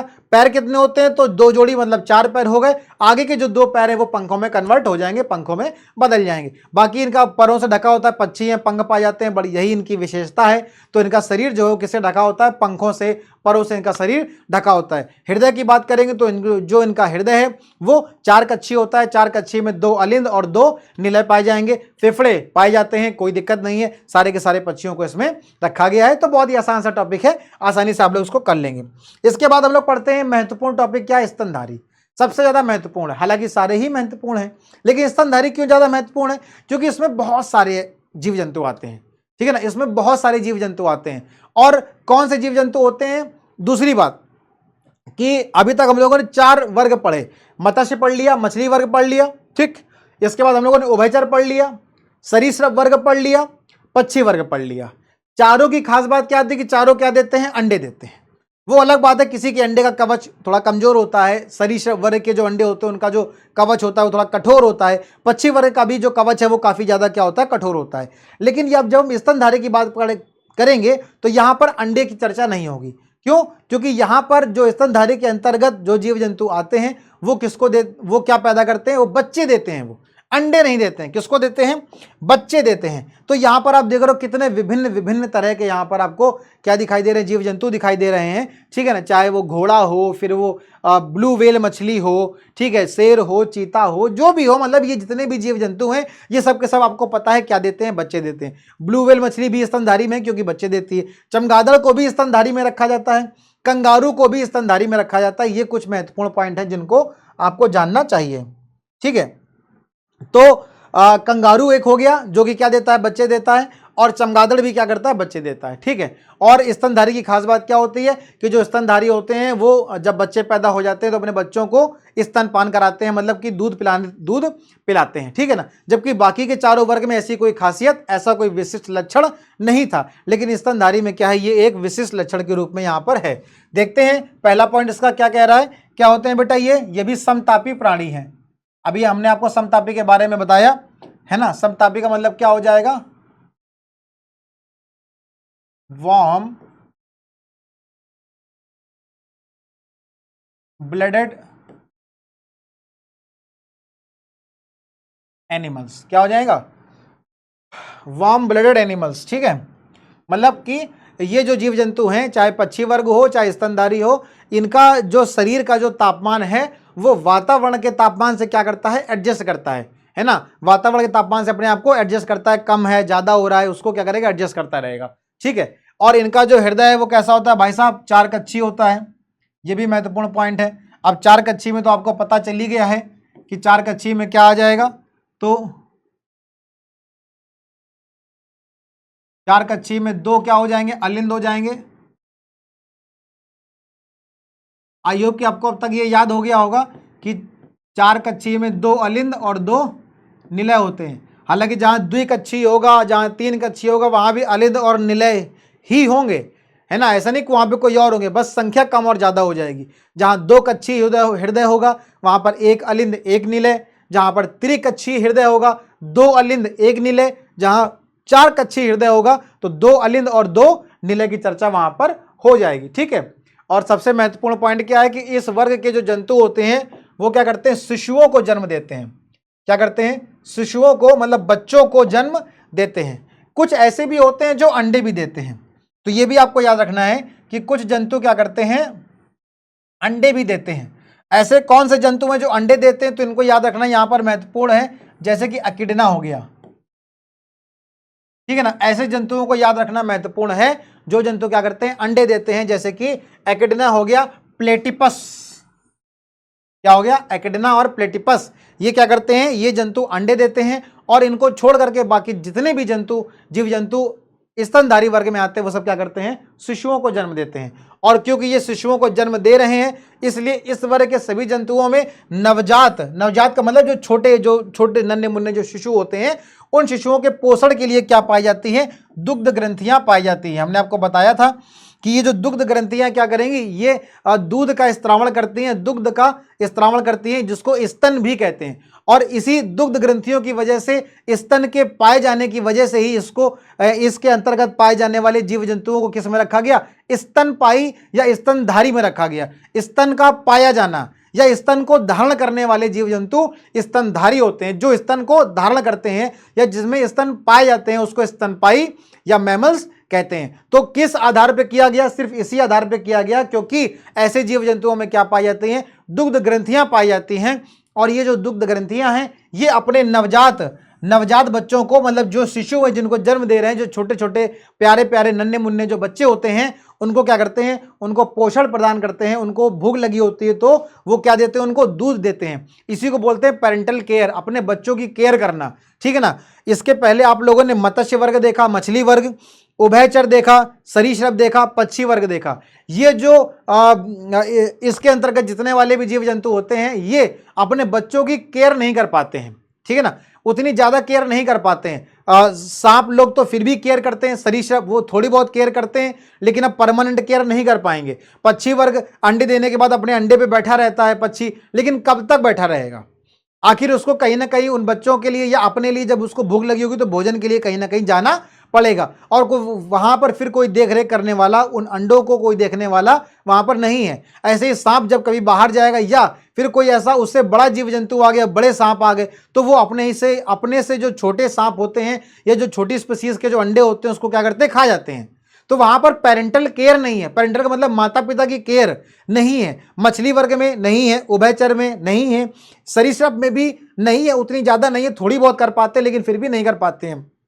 वहीं पक्षी वर्ग भी अपने बच्चों की केयर नहीं कर पाते हैं। इसीलिए इनके जो ये लोग पैदा करने वाले जो अंडे हैं, जो इनकी जीव जंतुओं के द्वारा जो देने वाले अंडे होते हैं ना, इन अंडों की संख्या क्या होती है, ज्यादा होती है। अंडों की संख्या ज्यादा क्यों होती है, क्योंकि ये अंडों की देखभाल नहीं कर पाते, उसकी रख रखाव नहीं कर पाते हैं। और जब ये अंडों का रख रखाव नहीं कर पाएंगे, अंडों से निकलने वाले जो बच्चे हैं उनका रख रखाव नहीं कर पाएंगे, तो फिर उस कंडीशन में क्या होगा, कोई और जानवर आएगा, कोई और जीव जंतु आएगा और इनके अंडों को, इनके बच्चों को खा के चला जाएगा। तो वहां पे क्या नहीं है, पेरेंटल केयर। जो मैं शब्द यहां पर इस्तेमाल कर रहा हूं क्या है वो, पेरेंट, तो पेरेंटल केयर, ठीक है ना। तो वहां पर पेरेंटल केयर नहीं होती, इसीलिए अंडों की संख्या ज्यादा होती है ना। मछलियों में देखो कितने सारे हजारों अंडे देते हैं, क्यों, अगर मान लो उसमें से कुछ हजार अंडे मर भी गए, खत्म हो गए, कोई दूसरा अगर खा गया, फिर जब उस अंडे से जब बच्चे निकले उन बच्चों को कोई खा गया या ऐसा वातावरण रहा कि वो सर्वाइव नहीं कर पाए, तो कम से कम कुछ ना कुछ तो उनकी मछलियां, कुछ ना कुछ तो अंडे बच ही जाएंगे। तो पेरेंटल केयर नहीं होती, इसी वजह से अंडों की संख्या ज्यादा होती है। लेकिन धीरे धीरे क्या होती है, पेरेंटल केयर बढ़ने लगता है। जैसे कि स्तनपायी स्तनधारी जंतुओं में क्या होता है, पेरेंटल केयर होता है, इसीलिए इनके द्वारा जो दिए जाने वाले शिशु हैं, जो बच्चे हैं, उनकी संख्या भी क्या होती है, कम होती है। क्यों? क्योंकि यहाँ पर पेरेंटल केयर है, माता पिता अपने बच्चों का ध्यान रखते हैं, आपका ध्यान आपके माँ बाप रखते हैं। क्यों? जिससे कि आपको कोई दुख कोई तकलीफ ना हो पाए। आज आपके माँ बाप आपको पढ़ाने के लिए इतना जोर क्यों दे रहे हैं? आज आपके माँ बाप क्यों चाहते हैं कि आप पढ़ाई करें, मेहनत करें, खेलें, लेकिन एक लिमिट में, ज्यादा नहीं खेलें, थोड़ा कम खेलो, पढ़ाई पर ज्यादा फोकस करो। आपकी मम्मी मारती होंगी, आपके पापा कभी कभी आपको डांटते होंगे, मम्मी तो अक्सर मारती रहती होंगी ना, मम्मी का तो वो क्या बोलते हैं, कॉपीराइट है ना मारना, है ना, और हम लोगों का मार खाना। तो अक्सर ये लोग डांटते रहते हैं, मारते रहते हैं। क्यों? पेरेंटल केयर है यहाँ पे, माता पिता हमारी केयर करते हैं। वो चाहते हैं कि जब हमारा बच्चा जब आगे बढ़े, जब आप 12th पास आउट करो, जब आप जो है 18-20 साल के 22 साल के हो जाओ, तो फिर आप ऐसे ही ना घूमो, है ना, कोई ना कोई स्टेबिलिटी हो, कोई ना कोई मजबूती हो। वो क्या चाहते हैं कि आप सक्सेस हो। और सक्सेस का मतलब क्या? सक्सेस खाली ऐसे ही नहीं कि बस खाली सिर्फ शरीर से ही आप बड़े हो गए, है ना। तो एक मानसिक विकास भी होना चाहिए, एक मानसिक विकास भी जरूरी है। एक बाहर का जो समाज का जो वहां पर समाज में रहने का जो तरीका है, वहां पर बोलने चालने का जो तरीका है, सामाजिक विकास जिसको कहते हैं, वो भी जरूरी है। तो ये सारी चीजों पे हमारे माता पिता जोर डालते हैं। क्यों? क्योंकि एक आपका सर्वांगीण विकास हो सके, है ना। हम आपको पढ़ा रहे हैं, हम चाहते हैं कि आप पढ़ें, आप मेहनत करें और अच्छे मार्क्स लाएं, हमसे भी ज्यादा आप आगे ऊपर आगे बढ़ें। क्यों? क्योंकि एक ये स्टेबिलिटी कि आप अभी छोटे हो, अगर अभी आप मेहनत नहीं करोगे ना, तो फिर आगे चल करके फिर स्टेबिलिटी को पाना बहुत मुश्किल हो जाता है। ऐसा नहीं है कि आज से आने वाले 4 साल बाद 6 साल बाद आप सक्सेस नहीं हो पाओगे, होगे, लेकिन फिर टाइम रेट बढ़ जाएगा। अगर आप अभी से मेहनत करने लगोगे तो आने वाले 4 साल बाद आप सक्सेस जल्दी हो जाओगे। और अभी से अगर आपने मेहनत करना नहीं सीखा, कहते नहीं, अगर समय रहते मेहनत कर लोगे, अगर समय रहते मेहनत कर लोगे तो बहुत जल्दी सक्सेस हो जाओगे। और वरना फिर जब समय आएगा और आप सक्सेस नहीं होगे तो समय आपको सुधार देगा, है ना। तो समय को भी समय देना पड़ता है, समय को भी समय चाहिए। तो अगर वही समय अगर आज आप अपनी पढ़ाई को देंगे, अगर आज आप अपने ऊपर समय देंगे, है ना, ज्यादा फोन नहीं चलाना, ज्यादा पबजी नहीं खेलना, है ना, ज्यादा जो है फोन में घुसे नहीं रहना, इंस्टाग्राम फेसबुक ज्यादा इस पे ज्यादा काम नहीं करना। मैं ये नहीं कह रहा मत करो, मैं कह रहा हूं ज्यादा ना करो, खेलो मगर थोड़ा खेलो, है ना। अब ये भी नहीं कि पढ़ो तो तुम 10 घंटे पढ़ रहे हो, हालांकि जो बच्चे पढ़ते हैं तो बहुत अच्छी बात है, लेकिन अगर नहीं पढ़ रहे हो तो भाई कम से कम 6 से 7 घंटे तो यार पढ़ना बनता है ना। मेरे अकॉर्डिंग तो आपको कम से कम 6 से 7 घंटे पढ़ना चाहिए भाई।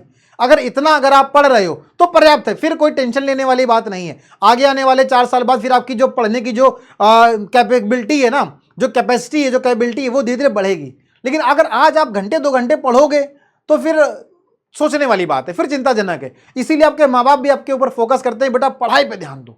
क्यों? क्योंकि आपको जल्दी सक्सेस होना, वो चाहते हैं कि आप जल्दी सक्सेस हो, है ना। ये नहीं कि पता चले 20 साल से फिर 25 साल हो गए, 30 साल हो गए और फिर वह सक्सेस नहीं मिल रही है, कहीं नौकरी नहीं लग रही है, या ऐसी कोई दिक्कत आ रही है, कोई फाइनेंशियल प्रॉब्लम आ रही है, तो आपके माँ बाप नहीं चाहते हैं कि आपको भी ऐसी कोई परिस्थिति का सामना करना पड़े। इसलिए आज मेहनत करो और आज मेहनत करके अपने आने वाले समय को क्या करो, अच्छा बना पाओ, खूबसूरत बना पाओ। तो चलो अच्छा वापस से टॉपिक पे आते हैं, ज्ञान ज्यादा हो गया लगता है ना। कोई नहीं, बैक टू द पॉइंट। जो इस वर्ग के सभी जंतु हैं वो नवजात के पोषण के लिए दूध ग्रंथियां पाई जाती हैं, और ये क्या करते हैं, अपने छोटे छोटे बच्चों को क्या करते हैं, दूध पिलाते हैं। क्यों? अभी वो छोटे हैं, अभी वो खाना नहीं खा सकते हैं और उनको भूख लगी है, तो फिर वो दूध के माध्यम से वहां पर वो कमी पूरी की जाती है उनकी भूख की। ठीक है। वहीं हम देखते हैं कि जो स्तनधारी होते हैं उनकी त्वचा पर बाल पाए जाते हैं, श्वेत ग्रंथियां होती हैं और तेल ग्रंथियां भी होती हैं। किसी किसी के चेहरे से, किसी किसी की स्किन से क्या तेल निकलता है, कहते हैं हमारी स्किन ऑयली है ना। तो ऑयली स्किन का मतलब क्या है, ऑयल ग्लैंड्स पाई जाती हैं, तेल ग्रंथियां पाई जाती हैं, ठीक है ना। तो वो भी कहीं कहीं पर पाई जाती हैं। कंगारू एक बहुत अच्छा उदाहरण है बेटा। क्यों? क्योंकि कंगारू में क्या होता है ना कि जो बच्चे हैं वो तुरंत बच्चों को पैदा करके तुरंत जो है बाहर नहीं निकाल देता है ना। उसको मतलब क्या करता है कि उसको अपनी एक थैली होती है कंगारू के, अगर आप लोगों ने देखा होगा चित्र में या नहीं देखा तो एक बार आप गूगल पे जो कंगारू की फोटो देखिएगा, है ना, जब वो बच्चा पैदा कर रहा हो तो उसके पेट के पास एक थैली होती है जिसको कहते हैं मार्सुपियल थैली। तो उस मार्सुपियल थैली में अपने बच्चे को रखता है जब तक कि वो विकसित ना हो जाए, और जब उसका बच्चा विकसित हो जाता है तो वो मार्सुपियल थैली से बाहर निकल आता है। तो इस लिहाज से जो है कंगारू क्या है, महत्वपूर्ण है कि कंगारू जैसे जो स्तनपायी होते हैं वो अविकसित बच्चे को या अल्प विकसित बच्चे को मार्सुपियम नामक थैली में, जो उसका अल्प विकसित बच्चा है उसको मार्सुपियम नामक थैली में उसको तब तक लटके रहते हैं, कब तक? जब तक कि उनका बेटा पूर्ण विकास नहीं हो जाता। तो जब तक कि उनका जो है पूर्ण विकास नहीं हो जाएगा तब तक उस बच्चे को वो मार्सुपियल नामक जो थैली है जो उसके पेट के पास होती है उसी में बच्चे को रखे रहते हैं, और जब बच्चे का पूर्ण विकास हो जाता है तब फिर वो बच्चे को बाहर निकालते हैं। तो ये क्या है? ये भी एक पेरेंटल केयर है। वो जानता है भी मेरा बच्चा विकसित नहीं हुआ है, अभी मेरा बच्चा अल्प विकसित है, ऐसा ना कि कोई जानवर दूसरा आकर के उसको मार ना दे, उसको नुकसान ना पहुंचा दे, इसलिए वो उसको अपने पेट में ही रखे रहता है। और जब वो उसको लगता है कि उसका बच्चा विकसित हो गया है तब वो फिर बच्चा उसकी थैली से, जिसको मार्सुपियल थैली कहते हैं, उससे निकल करके क्या होता है? बाहर आ जाता है। तो ये किसकी खास बात है बेटा? ये जो सारे के सारे पॉइंट हैं ये मैमल्स के हैं। और मैमल्स क्यों महत्वपूर्ण है? मैमल्स इसलिए महत्वपूर्ण है क्यों? क्योंकि यहां पर क्या है? पेरेंटल केयर है। और पेरेंटल केयर किस लिहाज से है? तो सबसे पहले आपने देखा दुग्ध ग्रंथियों के लिहाज से है, कि मतलब बच्चा या कोई शिशु इस दुनिया में आए, उसके आने से पहले ही भगवान क्या करता है? उसके खाने पीने की व्यवस्था पहले से ही करके रखता है। किसके लिए? स्तनधारी। हालांकि करता सबके लिए है, लेकिन सबका अपना अपना एक क्या लक्षण है, सबका अपना एक कैरेक्टर है। मनुष्य को सबसे ज्यादा बुद्धिमान कहा गया है, तो फिर उस बुद्धि का कहीं ना कहीं हमको सदुपयोग करना चाहिए, ना कि उसका विनाशकारी उपयोग करना चाहिए। अगर मनुष्य को इतना दिमाग दिया गया है कि वो बहुत कुछ करने में सक्षम है, दुनिया को बदल सकता है, तो दुनिया को बदलने का मतलब ये नहीं है कि आप अपने नेचर को खत्म करके फिर दुनिया को बदलो, है ना। दुनिया को बदलने का मतलब है कि आप उसको सही तरीके से उसका विकास किया जाए, है ना। तो इस लिहाज से जो स्तनधारी होते हैं वो क्या होते हैं बेटा? महत्वपूर्ण होते हैं। ठीक है, ये सारे के सारे चित्र आप यहां पर देख रहे हो जो किसके हैं? स्तनधारी के हैं। तो अब आपने बेटा कशेरुकी के बारे में पूरा पढ़ लिया, जितना भी महत्वपूर्ण पॉइंट थे कशेरुकी के, और जो उसके अंदर अंदर उपवर्ग आने थे, फिर वो चाहे मत्स्य वर्ग हो, चाहे वो उभयचर हो जो जल और स्थल दोनों में रहते हैं, फिर वो चाहे सरीसृप हो या पक्षी वर्ग हो या फिर स्तनधारी हो। तो इस तरीके से जो 5 पॉइंट थे, पांचों हम लोगों ने यहाँ पर उसके उपवर्गों को कवर कर लिया है। अब एक लास्ट और बहुत छोटा सा टॉपिक है, लेकिन उतना ही ज्यादा महत्वपूर्ण है। क्या है यहाँ पर? नाम पद्धति। नाम पद्धति का मतलब क्या है बेटा? नामकरण देने की प्रक्रिया। नाम पद्धति का मतलब क्या है बेटा?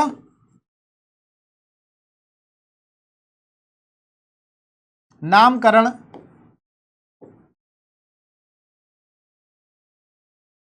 देने की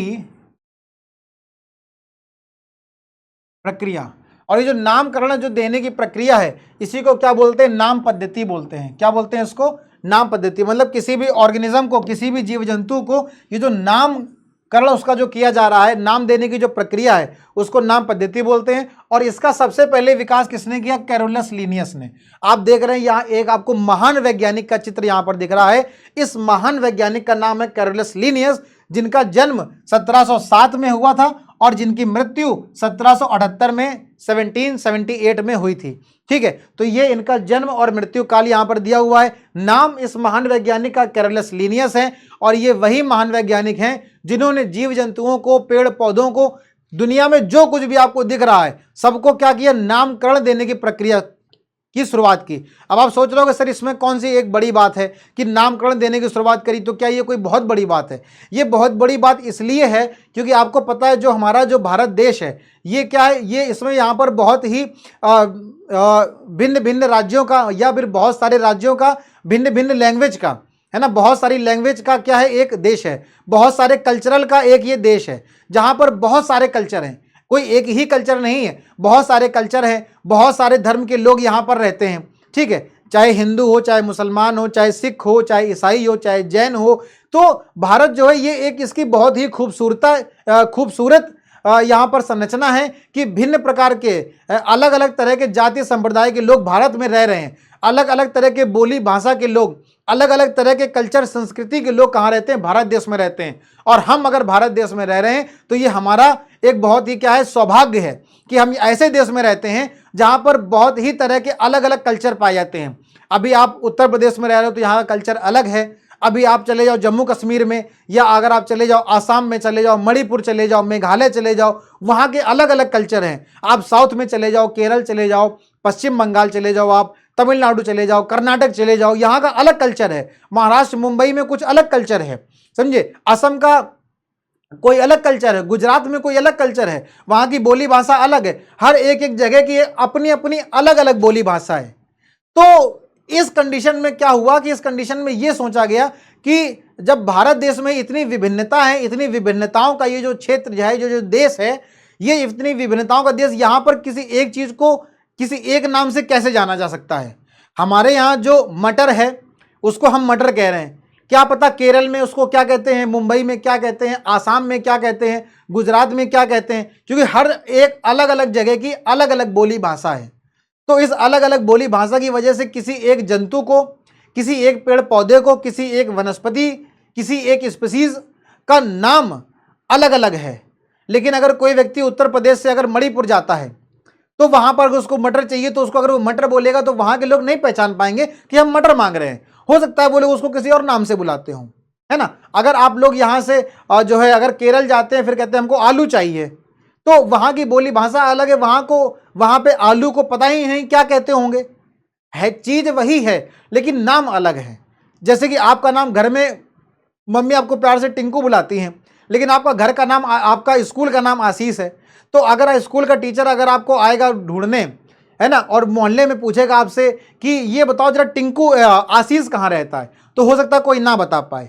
लेकिन अगर ये पूछे टिंकू कहाँ है तो सबका टिंकू, टिंकू का घर तो ये है, चिंटू का घर ये, पिंटू का घर ये, है ना, चिंकी घर ये, पिंकी घर ये। तो एक जो आपका जो लोकल नेम हो गया, लोकल नेम का मतलब क्या है, जिसको हम लोग कहते हैं निक नेम, है ना, निक नेम कहते हैं, अंग्रेजी में लोकल नेम कहते हैं। तो ये जो लोकल नेम है ये आपके एरिया में, आपकी जगह पर, जहां पर आप रहते हैं उस जगह पर आपके लोगों के द्वारा आपको क्या बुलाया जा रहा है, एक वो नाम है। एक दूसरा नाम कि जब आप कहीं ऑफिशियली जगह आप जा रहे हो, जैसे स्कूल जा रहे हो, स्कूल में आपको किसी और नाम से बुलाया गया, है ना। मैंने आपको शुरुआत में बताया था आपकी बोर्ड की जो मार्कशीट आएगी उसमें आपका वो नाम लिखा होगा जो नाम स्कूल के रजिस्टर में दर्ज है, ना कि प्यार से अगर आपको मम्मी चिंकू बुलाती है, टिंकू बुलाती है, तो टिंकू उस नाम में नहीं लिखा होगा, क्योंकि वो आपका निक नेम है टिंकू। आशीष आपका स्कूल का नेम है, तो स्कूल का नेम, उस नाम से आपको हर जगह जाना जाएगा। आपका आधार कार्ड टिंकू के नाम से नहीं बनेगा, आशीष के नाम से बनेगा। आप कहीं भी जाएंगे तो आपको आशीष के नाम से बुलाया जाएगा। लेकिन जब आप अपने घर के आसपास आएंगे, आपके जो पड़ोस वाले लोग हैं, जो आपके दोस्त यार हैं, वो आपको टिंकू के नाम से बुलाएंगे। बोले हमको आशीष के नाम से बुलाए ना, हम नहीं बुलाएंगे, हम तुमको टिंकू के नाम से बुलाएंगे। कुछ कर लो तुम मेरा, बताओ, है ना, हम तुमको जो है कल्लू के नाम से बुलाएंगे, बताओ। अब कह दो किसी का नाम जो है मान लो किसी का नाम सूरज है, ठीक है, और उसका घर का नाम कल्लू है, तो अब उसके जो आस पड़ोस के लोग हैं, जो अंकल हैं, आंटी हैं, वो क्या बुलाएंगे, ए कल्लू इधर आओ जरा, जाओ जरा 4 किलो चीनी ले आओ, जाओ जरा दूध का पैकेट ले आओ, कल्लू इधर आओ। तो एक निक नेम से बुला रहे हैं। लेकिन जब आप स्कूल जाओगे आपको सूरज के नाम से बुलाया जाएगा। तो एक वो नाम है जो आपके स्कूल के रजिस्टर में लिखा हुआ है, जो आपके आधार कार्ड में लिखा हुआ है, ठीक है, आगे जो आपके ड्राइविंग लाइसेंस में लिखा हुआ है, वो नाम सब जगह चलेगा। कौन सा नाम? जो नाम आपके स्कूल के रजिस्टर में लिखा हुआ है, वही नाम आधार कार्ड, पैन कार्ड, जो भी कार्ड है दुनिया के हर जगह वही लिखा होगा, चाहे आपका क्रेडिट कार्ड हो चाहे डेबिट कार्ड हो। लेकिन जो कल्लू नाम है वो आपको मोहल्ले में, आपके एरिया में आपको प्यार से बुलाया जाने वाला नाम है। इसी तरीके से कैरोलस लीनियस साहब ने क्या कहा कि हर एक नाम को वैज्ञानिक नाम देने की जरूरत है। किस चीज की जरूरत है?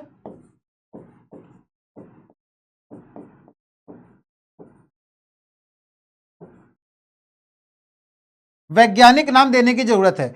क्यों? क्योंकि उसको केरल में किस नाम से बुलाया जाता है मटर को, आपको नहीं पता, वो किसी और नाम से बुला रहे हैं अपने निक नेम से। आपको पता है ये मटर है, आप मटर के नाम से बुला रहे हो, ठीक है ना। अब आप, ये तो हो गई देश की बात। अगर आप विदेशों में जाओ, अब विदेशों में आपको वही चीज चाहिए या उसी चीज की आप खोज करने गए, आप मान लो साइंटिस्ट बन गए हो, आप इतना ज्यादा पढ़ते हो, आपका ख्वाब है कि आप जीआरएफ, है ना, जूनियर रिसर्च फेलोशिप में जाओ और बढ़िया जो है आप देश के वैज्ञानिक बनो और देश का नाम रोशन करो। और आप वैज्ञानिक बन के आप किसी दूसरे देश में गए, वहाँ किसी चीज़ की खोज कर रहे हो आप। जैसे कि आप लोगों ने पढ़ा होगा, आगे चल करके पढ़ोगे कि मेंडल साहब थे, उन्होंने मटर के पौधे में खोज किया। तो अब वो हर जगह, जब दुनिया के कई जो है देशों में जा करके अब मटर के बारे में जो गुणवत्ता वहाँ की देख रहे हैं, वहाँ की क्वालिटी देख रहे हैं, तो वहाँ पर वो उसको मटर के नाम से नहीं बुलाएंगे। क्यों? क्योंकि वहाँ पे कोई जानते नहीं ये मटर है, वो उसको अपने लोकल नाम से बुलाते हैं। तो उसका एक क्या होना चाहिए? एक वैज्ञानिक नाम होना चाहिए। क्या होना चाहिए? एक वैज्ञानिक नाम होना चाहिए जिस नाम से उसको दुनिया भर में बुलाया जाए। बस कहने का मतलब सिर्फ इतना है, सिर्फ एक लाइन की बात है कि जो कैरोलस लीनियस साहब नामक जो महान वैज्ञानिक थे, इन्होंने एक नाम पद्धति बनाई। नाम पद्धति का मतलब है कि नामकरण देने की प्रक्रिया। अभी जो नामकरण देने की प्रक्रिया है, तो किस तरह का नाम देना है, तो उन्होंने कहा वैज्ञानिक नाम देंगे हम। कैसा नाम देंगे? वैज्ञानिक नाम देंगे। और वैज्ञानिक नाम देने का मतलब है कि उसको हम 2 नाम देंगे। कितने नाम देंगे? 2 नाम देंगे। अब दो नाम कैसे देंगे? तो दो नाम इस तरह से देंगे, दो नाम इस तरह से देंगे कि एक होगा जीनस, एक होगा जीनस और दूसरा होगा स्पीसीज। एक होगा जीनस और दूसरा होगा स्पीसीज। जीनस को अंग्रेजी में भी जीनस ही लिखते हैं और स्पीसीज को अंग्रेजी में स्पीसीज ही लिखते हैं। ठीक, तो एक जीनस है और एक स्पीसीज है, ये दो नाम दिए जाएंगे। किसी भी पौधे का, किसी भी जीव जंतु का जो नाम जो है, जो वैज्ञानिक नाम है, वो वैज्ञानिक नाम दो आधार पर दिया जाएगा, एक होगा जीनस और एक होगा स्पीसीज। ठीक, अब जो जीनस होगा, तो जीनस की खास बात इन्होंने क्या बताई कि जो जीनस है यहां पर हम उसकी शुरुआत, उसके नाम की शुरुआत किससे करेंगे? कैपिटल अक्षर से करेंगे। जो पहला शब्द है जीनस में क्या करेंगे? जीनस में क्या करेंगे?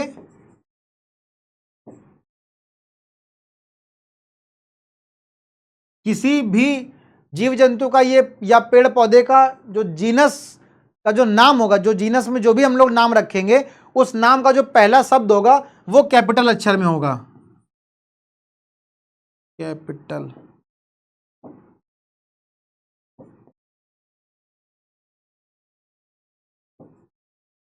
किसमें होगा? जो पहला अक्षर है वो कैपिटल, जो पहला शब्द है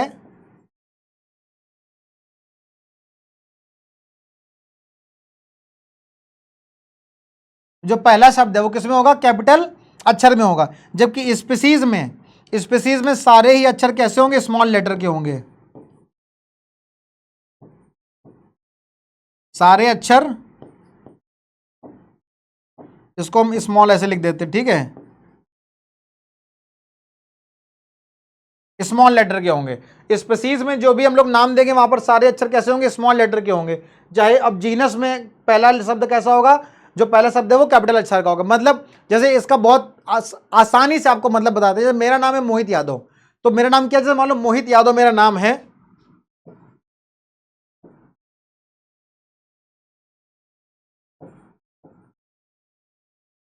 ठीक। अब मेरा नाम मोहित यादव है, तो ये मोहित क्या हो गया? ये मोहित क्या हो गया? मोहित हो गया जीनस,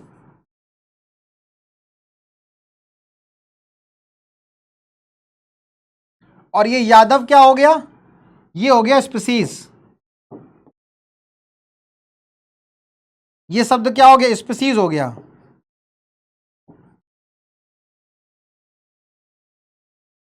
समझ रहे हो?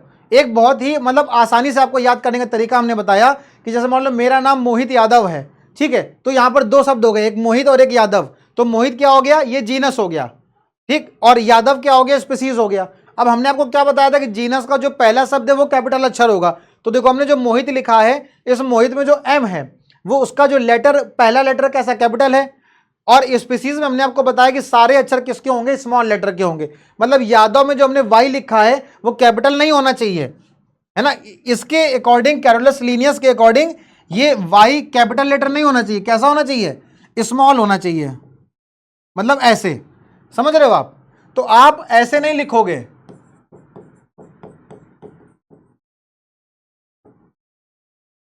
ऐसे नहीं लिखोगे आप, समझे? अगर ऐसे लिखोगे तो गलत है।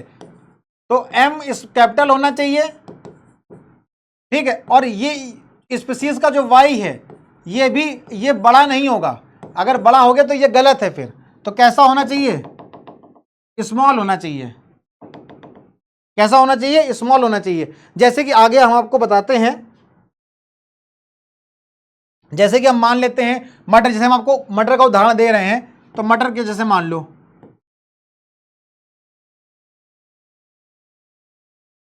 अब वैज्ञानिक नाम,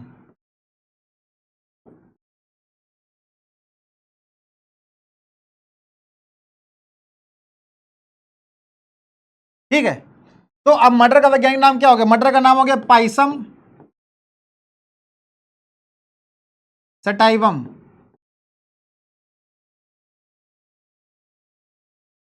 ये तो हमने हिंदी में लिख दिया, लेकिन अगर अंग्रेजी में लिखना होगा तो पाइसम का पी हो गया कैपिटल, समझो ध्यान से, बाकी सारे लेटर स्मॉल, और सटाइवम का एस कैपिटल नहीं होगा, एस कैपिटल नहीं होगा, गलती मत करना। कैसा होगा? स्मॉल होगा, सारे लेटर स्मॉल होंगे। क्या होगा? सारे लेटर स्मॉल होंगे, सिर्फ खाली ये वाला जो पहला शब्द है, ये वाला जो खाली पहला शब्द है पी, ये कैसा होना चाहिए?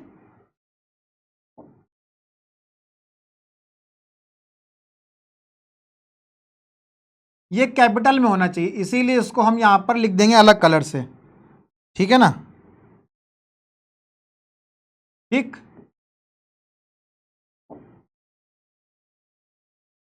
अब पी कैसा हो गया? कैपिटल हो गया, बाकी सारे लेटर स्मॉल होंगे, ठीक है। और जब लोग इसको हाथ से लिखेंगे तो इसके नीचे हम लोगों को एक अंडरलाइन भी करनी पड़ेगी। क्या करनी पड़ेगी? एक अंडरलाइन भी करनी पड़ेगी, इस तरह से, ठीक है। तो ये नाम लिखने की एक प्रक्रिया होती है। जैसे अब मान लो किसका नाम हो गया? मटर का हो गया पाइसम सटाइवम। आलू ले लो, जैसे अगर आलू, तो आलू का वैज्ञानिक नाम क्या होगा? आलू का वैज्ञानिक नाम है ट्रिटिकम। ये तुमको याद करने की जरूरत नहीं है, समझे? हाँ, जो तुम सोचो सर हमको ये याद करना पड़ेगा, याद नहीं करना है, बस हम खाली यहां पर आपको समझाने के लिए बता रहे हैं। ट्रिटिकम एस्टिवम, अब अंग्रेजी में लिखेंगे तो इसका पहला लेटर क्या हो जाएगा? कैपिटल हो जाएगा। तो ट्रिटिकम का टी क्या हो गया? कैपिटल, बाकी सारे स्मॉल, ठीक है, बाकी सारे स्मॉल, ट्रिटिकम। अब एस्टिवम लिखना है ना, तो एस्टिवम का ए कैपिटल आना चाहिए। एस्टिवम का क्या ए कैपिटल आएगा? नहीं, यहां पे सारे लेटर स्मॉल हो जाएंगे।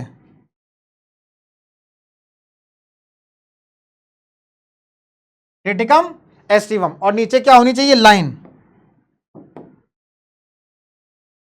ठीक, क्लियर है? तो चाहे मटर ले लो, आलू ले लो। एक यहां पर और बता देते हैं, जैसे कि अगर मनुष्य का ही देख लें, तो मनुष्य का भी वैज्ञानिक नाम है, क्या है? होमो सेपियंस। होमो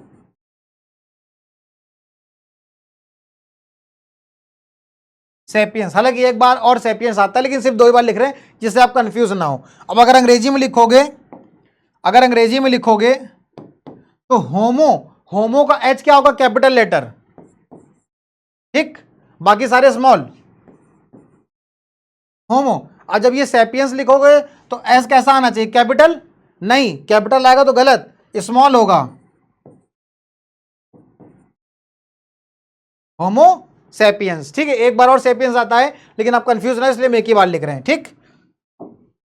इसी तरीके से आपके घर में जो मक्खी है, मक्खी का भी वनस्पतिक नाम है, सॉरी, मक्खी का भी वैज्ञानिक नाम है, क्या? मस्का डोमेस्टिका।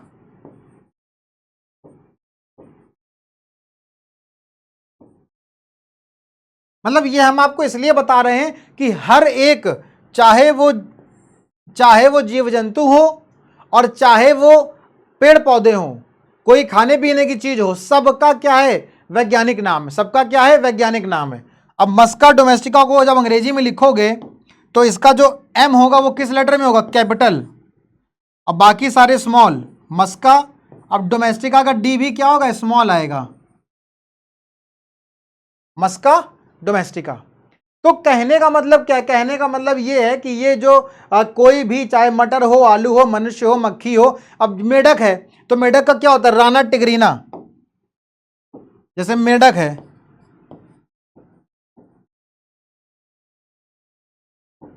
मेढक का क्या होता है? राना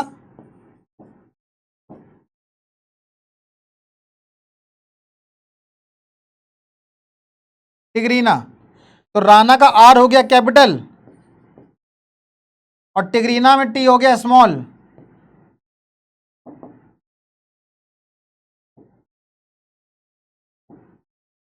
राना टिगरीना, ठीक। तो ये सारे क्या हैं? ये चाहे आप कोई भी यहाँ पर जीव जंतु ले लो या फिर आप यहाँ पे कोई पेड़ पौधे ले लो, कुछ भी ले लो, सबका क्या नाम है, सबका एक क्या है, सबका एक वैज्ञानिक नाम है। क्या है, सबका एक वैज्ञानिक नाम है। और ये वैज्ञानिक नाम कितनी चीजों से मिलकर बना है, दो। ठीक है, एक हो गया पाइसम, एक सटाइवम, एक हो गया ट्रिटिकम, एक हो गया एस्टिवम। कितनी चीज, दो चीजों से मिलकर बना है। और ये पहला वाला क्या है, पहला वाला क्या है, ये है जीनस। देखो ये जो पहला वाला शब्द है,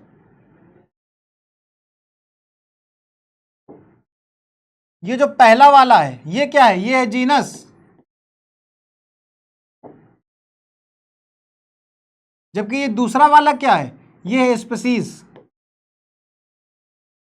तो इसका मतलब कोई भी जीव जंतु हो, कोई भी पेड़ पौधे हो, किसी का भी जब हम वैज्ञानिक नाम की चर्चा करेंगे तो उसका वैज्ञानिक नाम दो चीजों से मिलकर के बनेगा, एक होगा जीनस और एक होगा स्पीसीज। तो इस तरह से जब किसी का नाम जीनस और स्पीसीज से मिलकर के बनता है तो इसी को हम लोग क्या कहते हैं, जब किसी का नाम जीनस और स्पीसीज ये दो चीजों से मिलकर के बनता है तो इसको हम लोग कहते हैं द्विनाम पद्धति।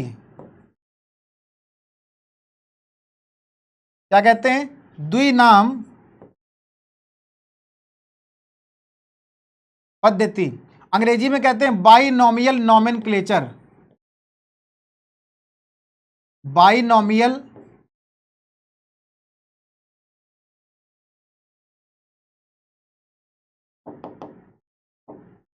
नोमेनक्लेचर। क्या कहते हैं, बाइनोमियल नोमेनक्लेचर, द्विनाम पद्धति।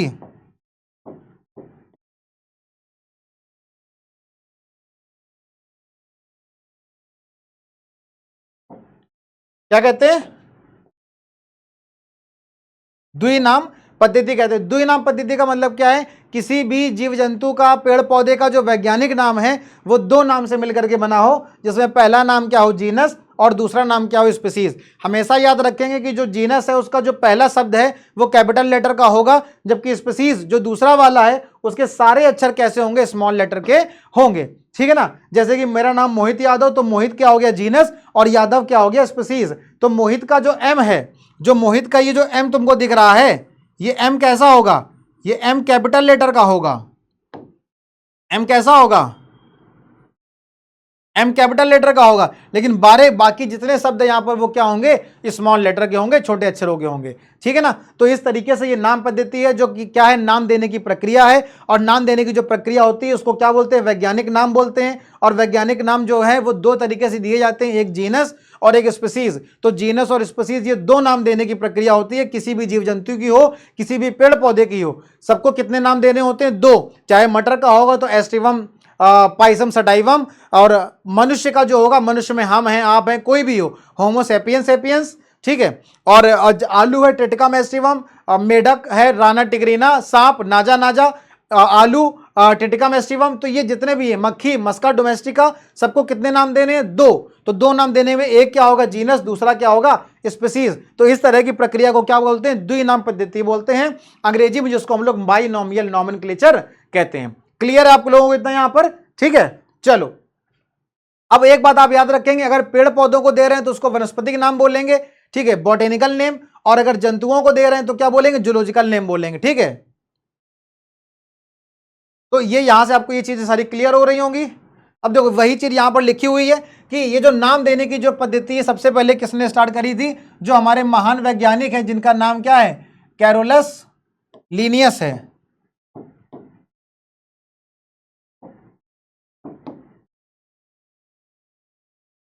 ठीक है, ये जो नाम देने की जो पद्धति है किसने चालू करी थी, महान वैज्ञानिक, क्या नाम उनका, कैरोलस लीनियस द्वारा जो है 18वीं शताब्दी में शुरू किया गया था।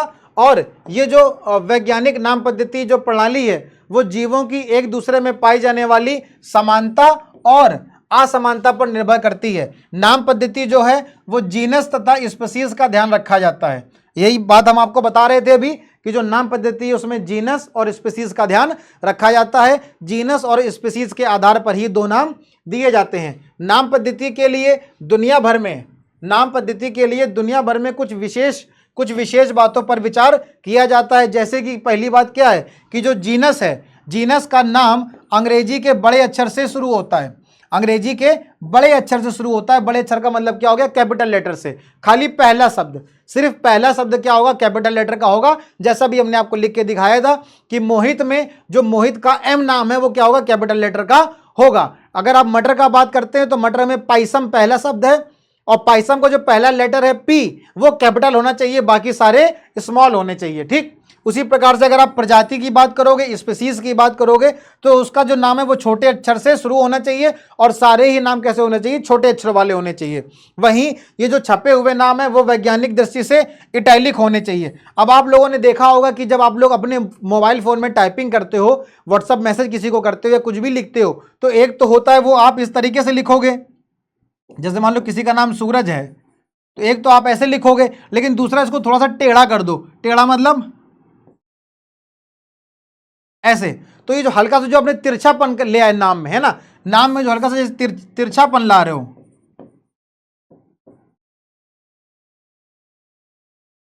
अब ये जो नाम में जो तिरछापन है ये कौन सी भाषा? ये इटैलिक भाषा हो गई। ठीक है, तो इटैलिक नाम से लिखे जाते हैं। वहीं जब इन्हें हाथ से लिखा जाता है तो जीनस और स्पीसीज दोनों को अलग अलग और रेखांकित कर दिया जाता है। रेखांकित का मतलब ये जो मैंने लाइन खींची है इसको क्या कर दोगे? रेखांकित कर दिया जाता है। ठीक है, तो इस तरीके से इतने ही पॉइंट आपको लिखने हैं, इससे ज्यादा पॉइंट लिखने की जरूरत नहीं है। जितना समझाया है उतना क्या है? उतना आपके लिए पर्याप्त है।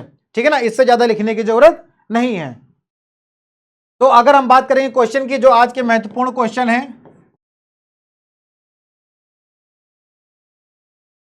जो आज के महत्वपूर्ण क्वेश्चन है वो क्या है कि जल स्थलचर, जल स्थलचर का मतलब क्या हो गया? उभयचर और सरीसृप में क्या अंतर है? ये आप क्या करेंगे? होमवर्क है ये आपका।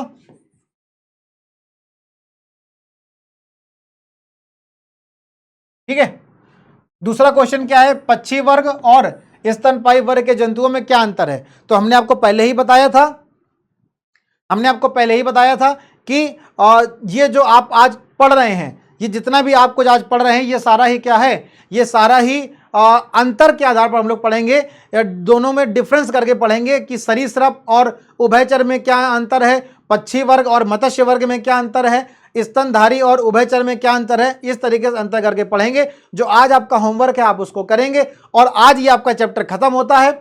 अगर इस चैप्टर में कोई भी किसी भी प्रकार की आपको दिक्कत है, कोई भी दिक्कत हो इस चैप्टर में, किसी भी प्रकार की दिक्कत हो, कोई टॉपिक ना समझ में आ रहा हो, तो आप क्या करेंगे? आप हमको कमेंट करके जरूर बताएंगे कि सर ऐसा कुछ पॉइंट हमको नहीं समझ में आ रहा है या ऐसा आप हमको दोबारा से बता दीजिए। तो आप हमको जरूर कमेंट करेंगे, बताएंगे आपको लेक्चर कैसा लगा।